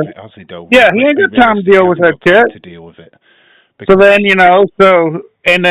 so I just like, hey, well, so I used to settle the shit. I'll settle arguments I settle it in the chat, or if it's really something major, I'll give my email. I'll go to them individually on X, or call them from their phone, because I'll be a little dickbag and just like hack and try to figure out who they are, and then call them on their cell phone or on their media device. Anyways, what was that on the? Did you watch the opinions video earlier on today? the Backlash Opinions video, right? There was a comment on there, and I don't know who fucking timed him out, but lad had put in a comment saying, "Oh, if you like Danhausen, then you're not a wrestling fan." Blah blah blah blah. Yeah. And he just had an opinion, which I'd have just if I'd have been live and he'd come in with that comment, I'd have just gone, "Shut the fuck up," you know, and that would have been left at that. Yeah. Shut the fuck up. But Days made it addressed it and said it's just somebody sharing his opinion. Why was he timed out? Yeah. And yeah, I mean, fair enough. I mean, I've had people. I mean, Dylan's trigger happy. I love Dylan though. He sometimes reads a message and thinks, "Oh, somebody's been." Yeah, he'll come right out. Hold your horse. Just let him stay. I don't mind people being critical as long as they can back it up, right? I'm all about having that conversation with somebody. If we've got an opinion about WWE sucks, oh, okay then. Why does it suck? Yeah. Yeah, tell me why it sucks. Yeah. Yeah, Steven says, "Oh, a wrestler sucks." Well, tell me why it sucks. Why does he suck? Yeah, but see, Days doesn't realize. I'd rather. I didn't time out. I don't even mess. Yeah, I didn't time out or remove any comments or anything because I don't do that shit. Like because that's just because Days when I'm not timing someone out or removing a comment, Days specifically even tells us in the streams he wants people to share their authentic comments. He wants because he's trying to include more people, which will so you can talk this way or talk about that. Interaction. That's why he does the polls. It's all about making people feel like they're a part of the show. Yeah. So to say. So I mean, I stay out of that, but I mean that's Days' thing. That's I do what Days tells me because guess what? I mean, if Days told me to pack up and get the fuck off his stream, I wouldn't be there. I wouldn't be mad at Days. I'd just be like, all right, later I'm gonna go see what. I'll be over at Dave's now. Like, you know what I mean? Like, I don't give a shit. I mean, it's not. I'm not about myself. I'm not trying to put myself over in the chat. I'm just helping, but I'm also main part. I'm having fun myself. And I'm just fucking. If I see someone that's really serious, right? We're here to have a laugh. We're here to have a bit of a fun. It's all banter. When we're all kicking off at each other, we're just having bants at the end of the day. It's just we're enjoying what we're watching. We want to enjoy what we're watching, but you watch these opinion videos, and then you just get that one person goes, "Oh, this was utter trash," and I just think, what are you wasting your time for then? What the fuck are you even saying that it's shit? Why do you need to say it's shit? Why? Well, it's like the old thing where people used to hit the dislike. Like people used to hit dislike on the stream, and then they go back and hit, and then they unlike the stream. It's like, why even fucking do it? The thing in dislike. If you don't like it, just don't do shit. Yeah, but the dislike thing does fuck all. It's interaction. In fact, it's even better for me to get a dislike than it is a like, because it's interaction. People. Yeah. No. It doesn't make a shit. Yeah. Yeah. Yeah. That's all I want, motherfucker. Yeah. Yeah. Yeah. Yeah.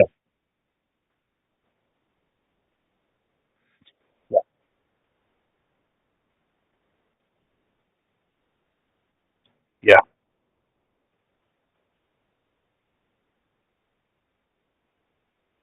Yeah.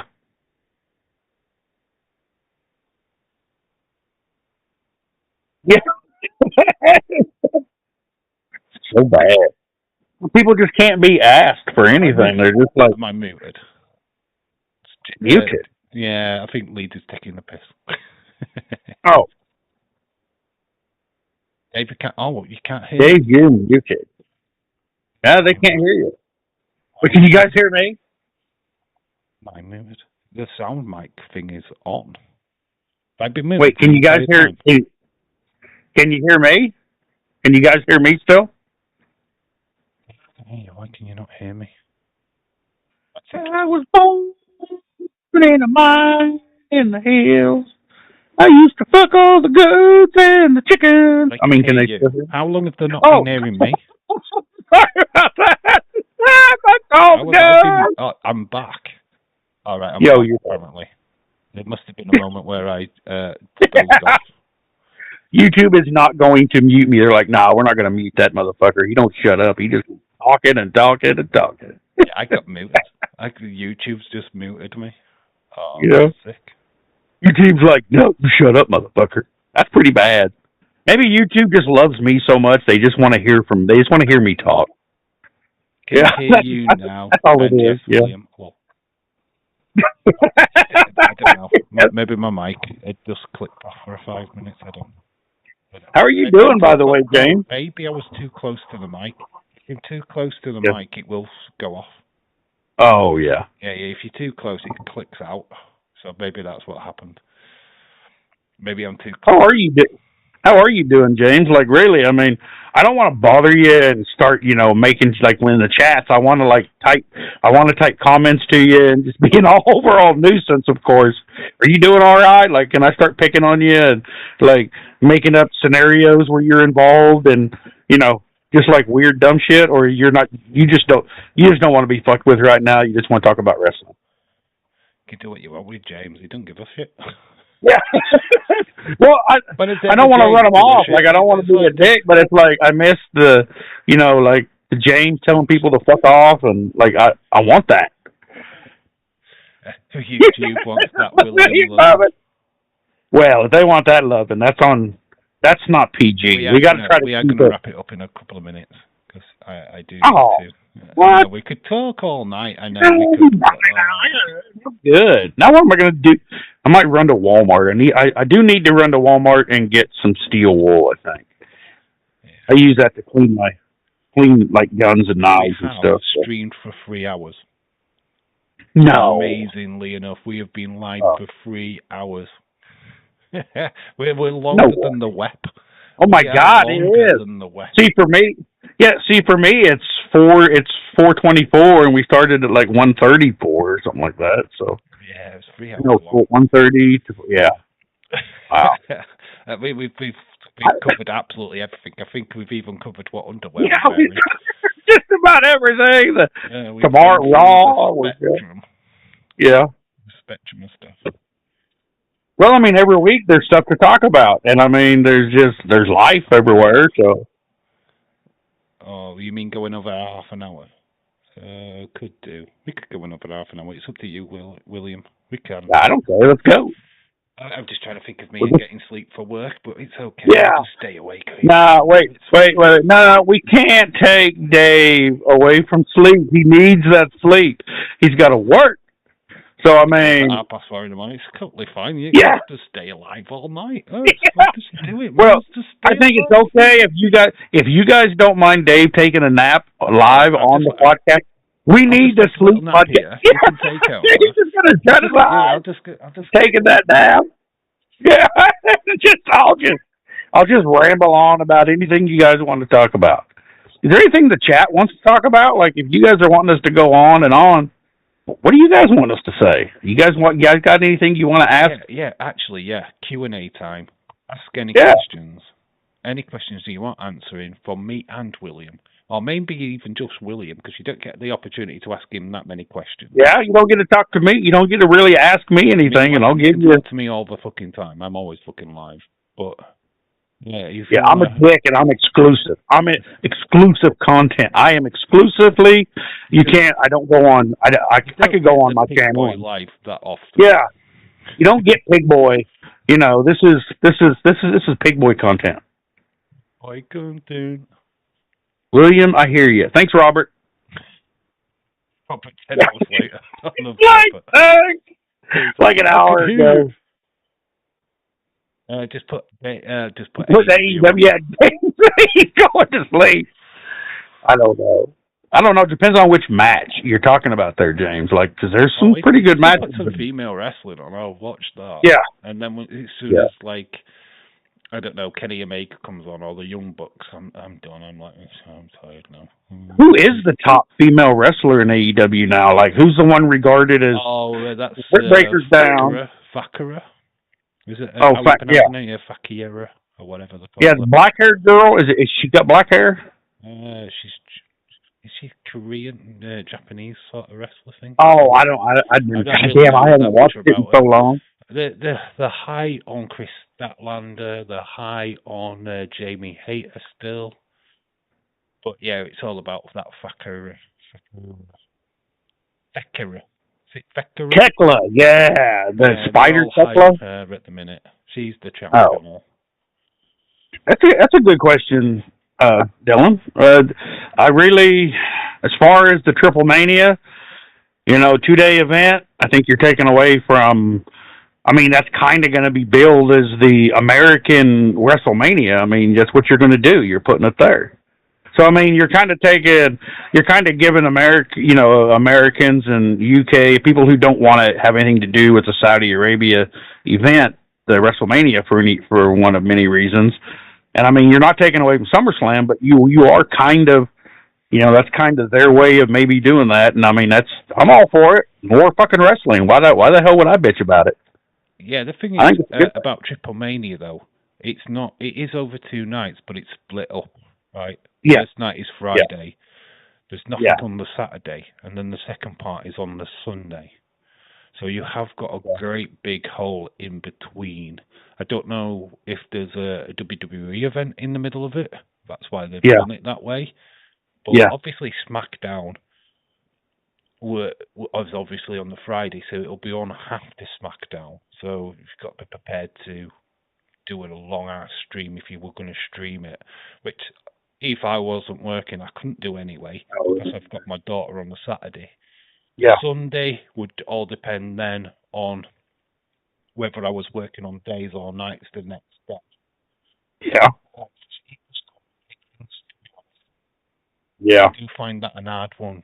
I want to do AAA content, I really do, but I just it's finding the time. It's finding how to do it. I could stay up until 3 o'clock in the morning and do the AAA show, but it's on an hour. I just don't think that's good enough reason for me to stay up. Yeah. Yeah, I'm putting sleep on hold for an hour show. It's a good hour. It's great entertainment, but it's an hour. If it was a 2-hour show, on it an hour earlier, do it at 2 o'clock, so we finish at 4 o'clock. I could live with that. The timing of it just sucks. With this catering to the Mexican audience, they need to start thinking, internationally, go earlier. That's the only problem with AAA for me. Yeah. I like it. It's a good show. It's always worth watching.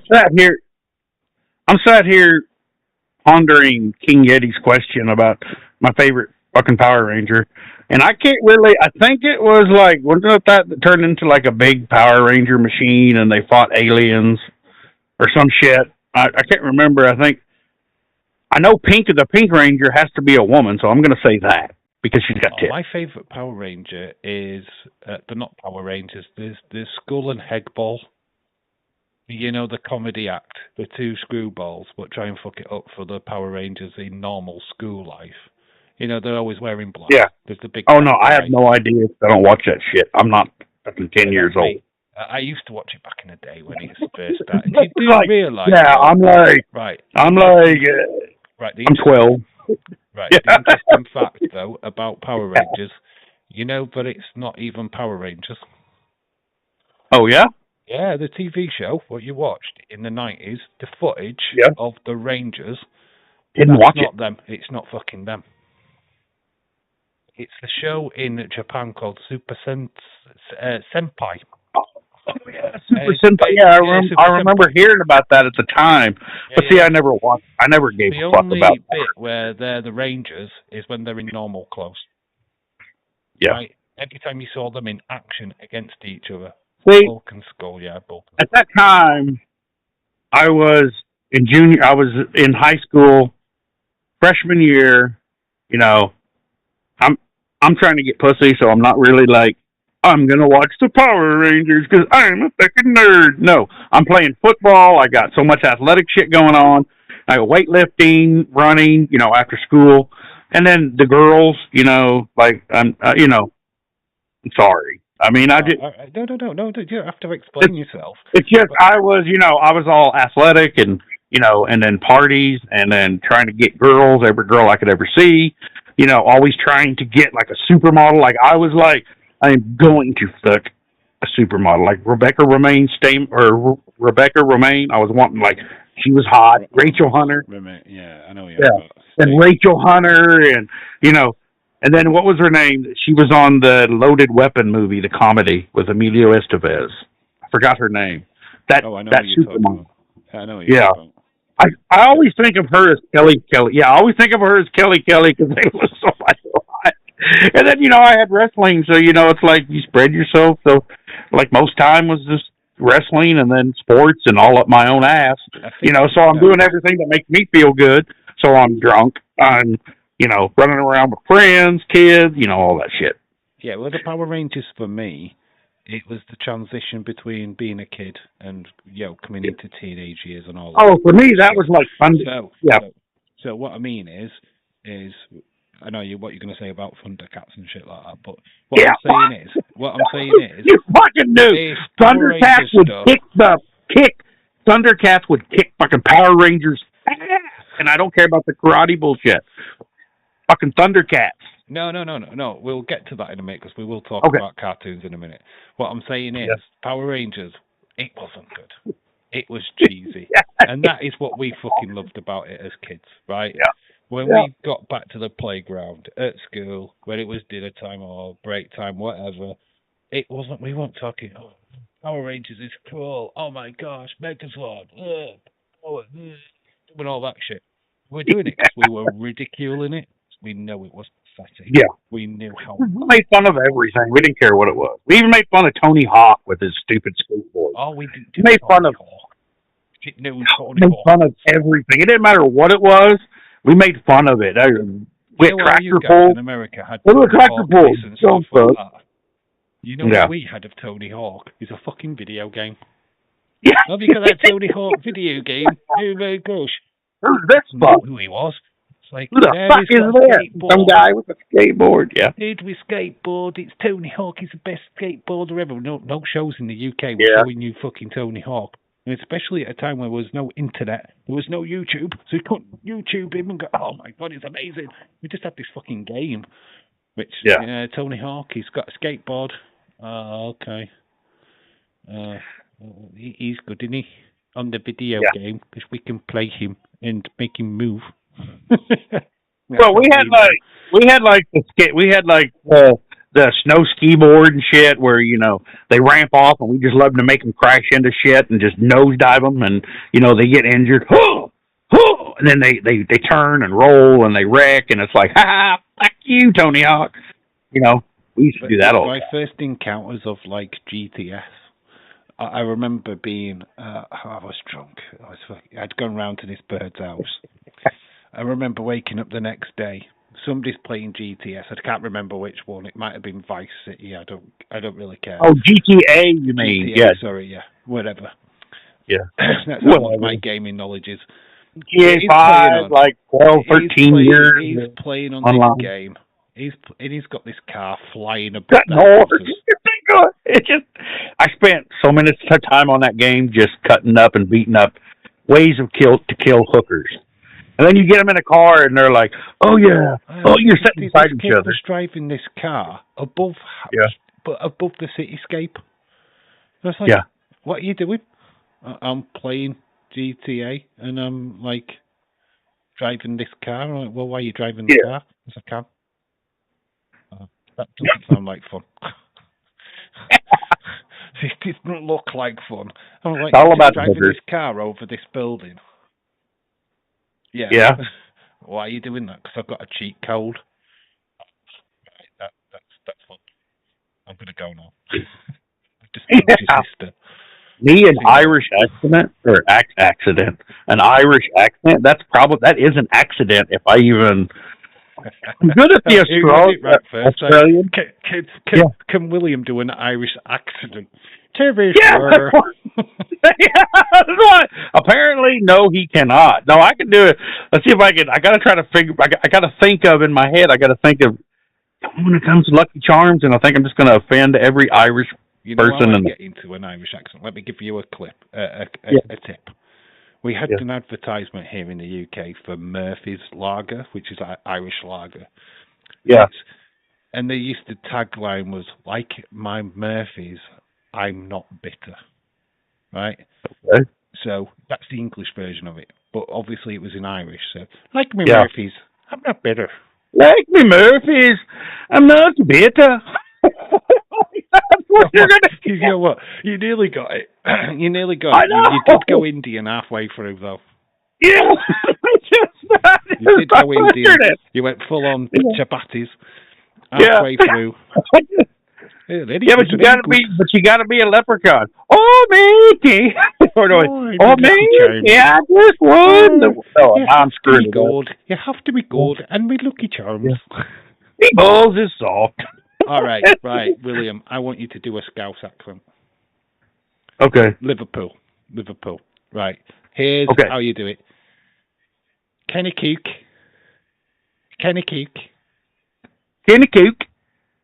Hey, come here, dar kid. Hey, come here, dar kids. Sounded more Irish. No, you do realise that Liverpudlian is Irish. Come here, kids. No, you got to be angry, right? You got to be like, oh, you've got to be. Come here, kids. It's high pitched. Oh, Scouser. Come here, kids. Hey, come here. Hey, calm down. Hey, come on now, kids. We're off for a couple of bevies down the pub. For a couple of bevies. Stay in the pub. Stay in the pew. Oh, see, I went pew. What the fuck? Why did I even say that? You got to go Liverpool. Come here, kids. Stay in the pew. Liverpool. I like the Beatles. Yeah. I like the heels. To be sure. That's Irish. To be sure. Potato. Yeah. Potato. To be sure. Potato. Be sure. Now we're just like a butcher and chest. Do a Scottish one. I'm not really good at Scottish though, unfortunately. I can Hackney. I'm just trying to channel my inner Edward, and can he do it? You know, lassie. Then he kind of like, that sounds like more like mini-me. Dinner. It's like, dinner. Now I'm fucking Austin Powers. God damn it. This dude Shrek. The nerve voice of Shrek. Yeah. Donkey. Hey, we donkey. That's my donkey. It's Mrs. Adelia. Oh, my wife is on the goose. It's my wife is on the goose, so the donkey's got the deep. Or donkey's showing. That's kind of how it works. The donkey. Oh, you sound like Mrs. Doubtfire, William. Yeah. The donkey. You wee with the lassie. Oh, you wee lass. I'm just going to dare you. You're getting it. Yeah. I dare you to do Yorkshire. Okay, go for it. Do Yorkshire, can you? I don't know. Hey up, kid.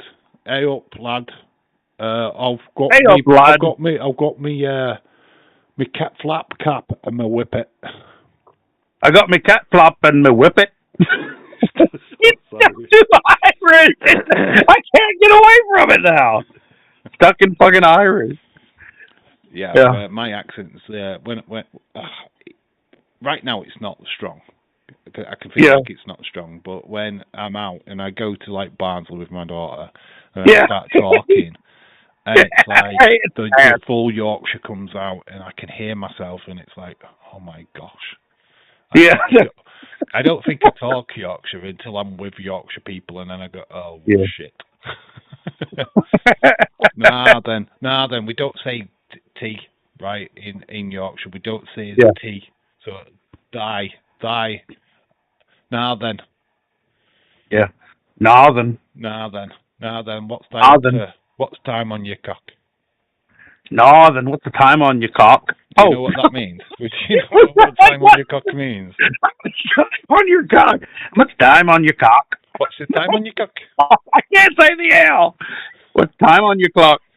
Yeah, I'm just going back to Irish. What's it's just time on your cock? That's champion. That is. That's champion.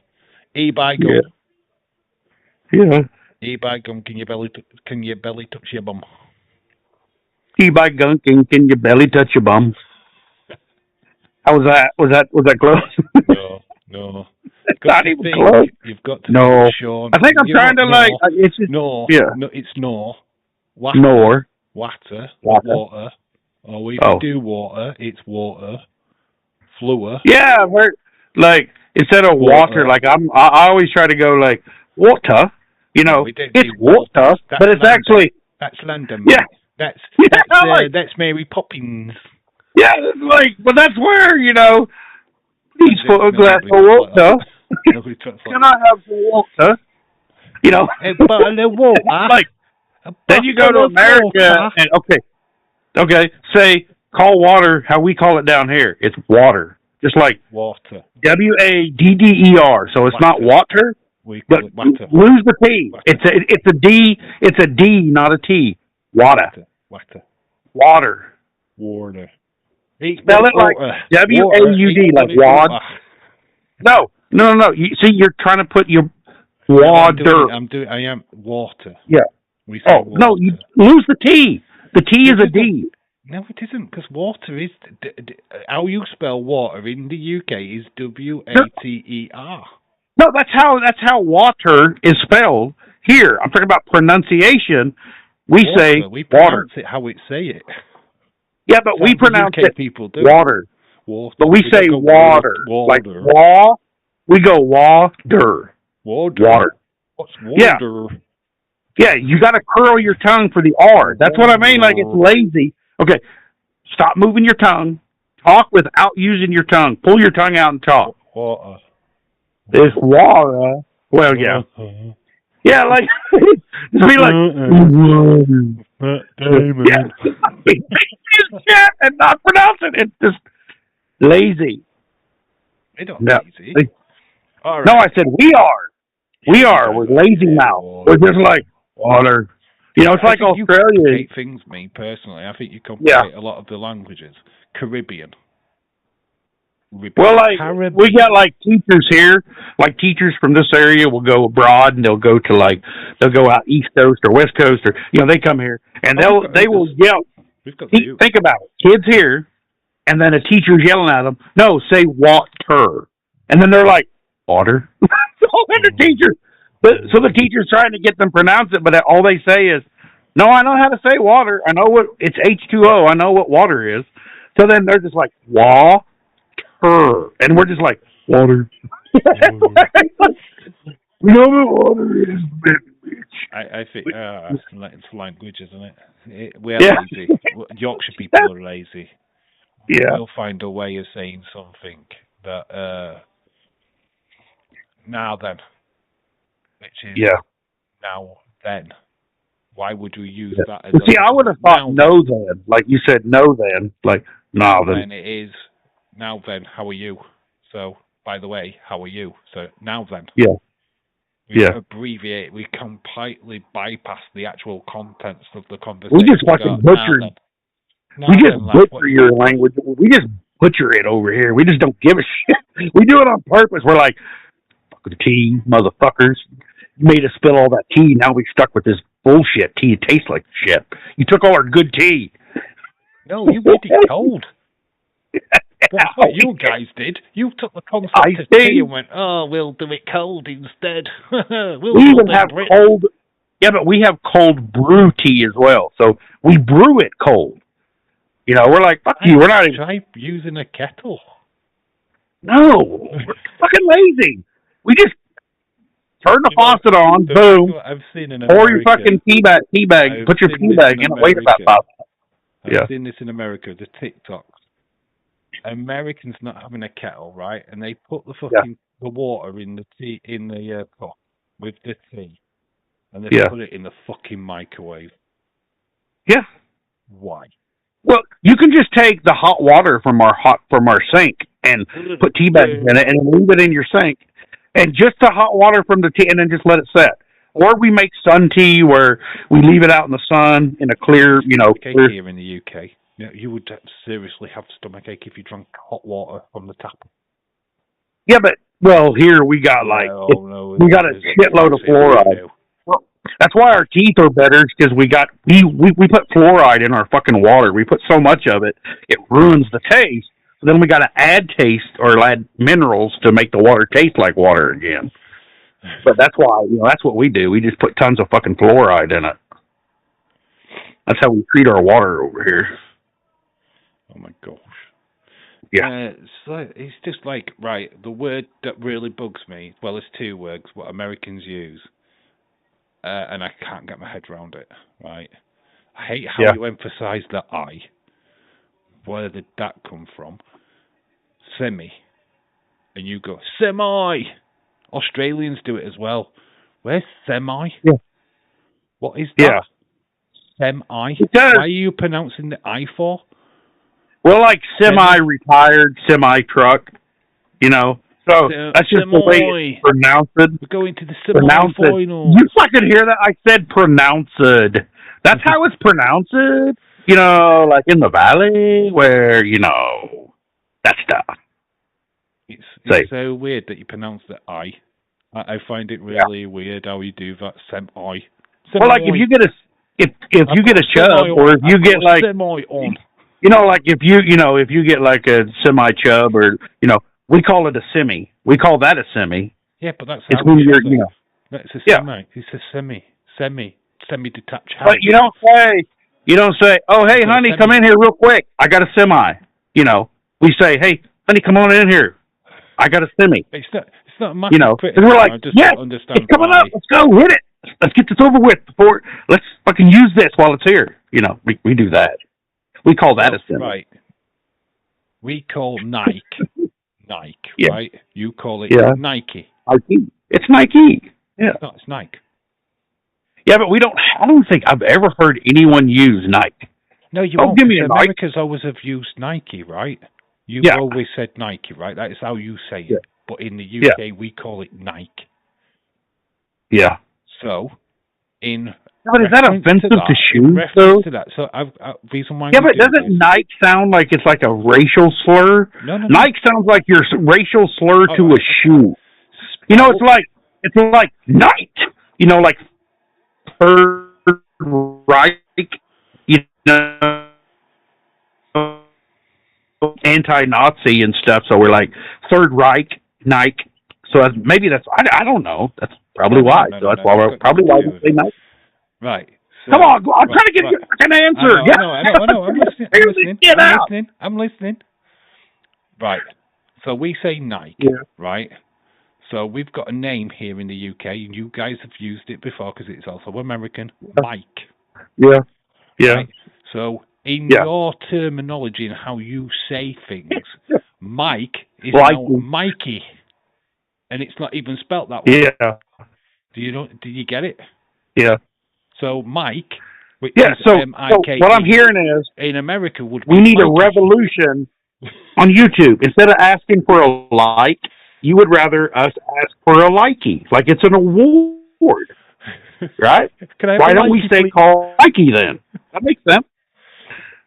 All I'm getting into is we call it Nike. It's just Nike. There's no an extra I added on to the end to make it Nike. Yeah. Right. That's what I'm trying to get to. So Mikey would have an extra I after the K to make it Mikey. It's just Mike. Good day, Mike. Yeah. Mighty. We add an EY at the end, or you can add an IE depending on how you want to spell that. Yeah, but do you hyphenate the T though? Like, because when I say matey, it's like, I can say matey, but we don't hyphenate the T. It's like matey, But matey, mighty. In the way that you say Nike, we say mate, but we don't say matey. Yeah. Do you get what I'm saying? It doesn't make sense. What you're getting is Americanism. It's an Americanism. A lot of what we say doesn't make sense. I get that, and you can pick on us all the time if you want to. I don't. Could you imagine that? We Americanize footy, so you go over to the UK and you have to listen to American announcers saying she's wearing the Nikes, and you're like, "You son of a bitch! You fucking motherfucker! Sneak right over here!" The worst one's not even the Nike one, right? It's not even the worst one. The worst one is Adidas. Yeah, Adidas is Adidas to you guys in America. You say Adidas. Oh no, I actually pronounce it Adidas. Yeah, we pronounce it wrong. You say it wrong. Adidas. Yeah, but we don't say Adidas. It's Adidas. Adidas. Even in German, it's Adidas. It's not Adidas. German company. Hey, the Germans call it Adidas. Man, it's German. When our women are running around and jogging, and they have Adidas shoes on, I'm going to probably call them Adidas. Adidas. Because, you know, when she's jogging down there, somebody be like, hey, that's a nice pair of Adidas. That's a nice pair of Adidas. And she's just like, what the fuck did you just say to me? And I'll be like, oh, no, Adidas, that's what they're called. And then she'll be like, they're Adidas, you fucking pervert. And then, you know, and then I get to go to jail. But that's cool. No, you won't. I'm going to try saying it the proper way. You've got a case. And no, I'm saying it the German way of saying it. It's Adidas. What are you talking about? Yeah. I'll point to this fucking video. I'll point to this podcast. See, I'm on a podcast. It's Adidas. Dave, you know, and I just said you had it. It's Adidas, and he's correct because you pass by and I say, "Wow, what nice! Wow, that's Adidas." You know, when she walks by, and then I'm just, no, talk about your shoes. Those are amazing. Those are nice shoes. I can understand the Thank you, Dave. I can understand the confusion of the word bum and fanny. Yeah. Right, I can understand. We know what bum and fanny. Because you have a fanny pack. I always try to say franny. I always try. Fanny pack to us is what she's got, a vagina pack. Hey, yeah, all right. Pack, and it's like you're talking about a bum bag, which we call a bum bag. And you call it a fanny pack. Yeah. And fanny in UK terminology is vagina. Fanny pack. Yeah, but it's not on our fanny. But no, because you don't use it as a fanny pack. We call it a fanny pack, but then we don't put it on an ass. Yeah, it's supposed to, but we put it in front. Yeah. Or when you put it in the front, well, he's like, you're going to get slapped. So he's like, you're going to get slapped. Well, no, see, Shaquem, the main thing you do is here in America and probably abroad, if you ever say something inappropriate, if you blurt it out, just act like you're mentally challenged. Just go, what, lady, I'm sorry. You know, you just act like we're retarded because then they're like, oh, poor, oh. You know, and then they're like, bless your heart. And then and then when they walk away, we're like, go. Yeah. Thundercat. Thunder. Oh, we were going to talk about cartoons. Let's talk briefly about cartoons. What was your favorite cartoon as a kid? You know, she got Thunder down. Got Thundercats. My favorite? Yeah, what was the favorite? Thundercats was so fucking badass. Like, because they turned into like these little feet, and I had the toys. I had every fucking Thundercat toy. I love G.I. Joes. Like when G.I. Joes was cool. I played with them all the time, trucks and cars and shit. But yeah, I'm going to say, as far as fantasy and like, you know, building, like Transformers was okay, but man, they were so expensive back then. Thundercats. It was so fucking badass. I love Thundercats. I was a He-Man. Yeah. We had He-Man, but like. The thing is, though, I look back at He-Man now, and I've got to admit, how gay was that? Yeah, like I was just going to say, like, even at that time, I'd watch it and I'd be like, he's got a pink shirt on. Yeah, honestly, never with masculinity goes out of the window because when you realise that Kit Wilson has been talking about this toxic masculinity, and you've got He-Man, and Adam is the biggest puff on Eternity. Yeah, he's wearing pink. Like if you even look, he should have banged Teela fucking 10 times over and hasn't even bothered. Yeah, and it's like, I would have banged the shit out of Evil Lamb. That's my Ranger. Like, goddamn, Evil Lamb. Evil Lamb was the shit. I was like, man, there's not many women. Teela was like there teasing him all the way through, and it's like, why is he not banged Teela? It's like, Man at Arms would have had him. Yeah, Man of Arms. Yep, you know, Man of Arms is there.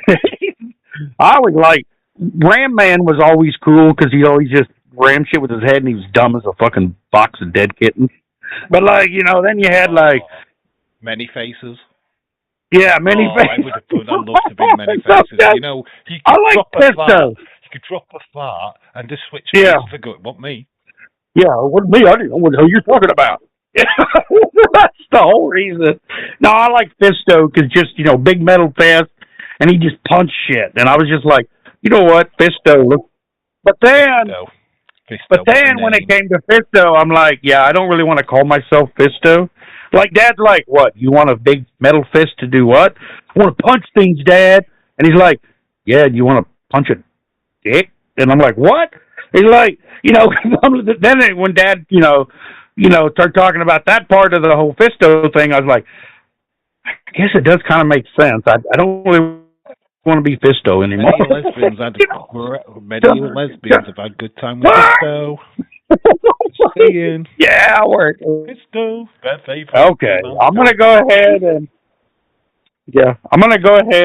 I'll let you go because you really do got to get some sleep and. I need to people are gonna half an hour to just chill for a bit. Yeah. Well, your eyes are kind of shut. Yeah, I love you, man. Hey, I love the community. Love you guys. Thanks to everybody who came. Who's in the chat. Talking, laughing with us. Thank you, Dave. You're a wonderful motherfucker. Thank you for joining. Yeah. We're back. Thank you for even having me. Yeah. Oh yeah, it's always welcome, my friend. It always feels like two guys in a pub having a couple of beers. Yeah. Then we go home pissed fucking drunk and pass out at our doorstep. We just crawl into the fucking house. Yeah. Being a half hours of a podcast, guys. You are welcome. Like I say, thank you so much for joining. I'm gonna do a bit of an outro and then we'll call it a night. Oh, right. All right. I love you, brother. Love the community. Love y'all.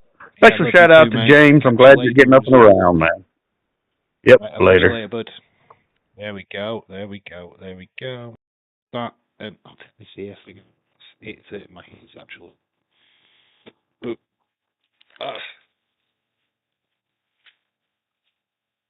Oh, hello. So thank you for everyone who's joined. We are going to shut off now. Hopefully you got something out of that. Hopefully you've had fun. Good podcast. Thank you, Dylan, for sticking around. Shakeem, thank you so much, my friend. William should invite Dave to come to us. I would love to come to America, mate, but I can't afford that. I can't afford the trip. I would love nothing more to come to America. Robert, shout out to you, legend. I've been reading the comments, by the way. I have been reading what you've been saying as we've been doing the podcast. Always good to obviously, I don't always interact, but it's been good having this little chat with you guys. We are next live on Tuesday night for NXT, so make sure that you're around for that. Kendall Bray, of course, up against Kalani Jordan. I wished I could do Raw, but I'm going to need my sleep, my friend. So back for NXT, though. We're back for NXT this week, and we're going to do some retro watch-alongs on Wednesday and Thursday as well.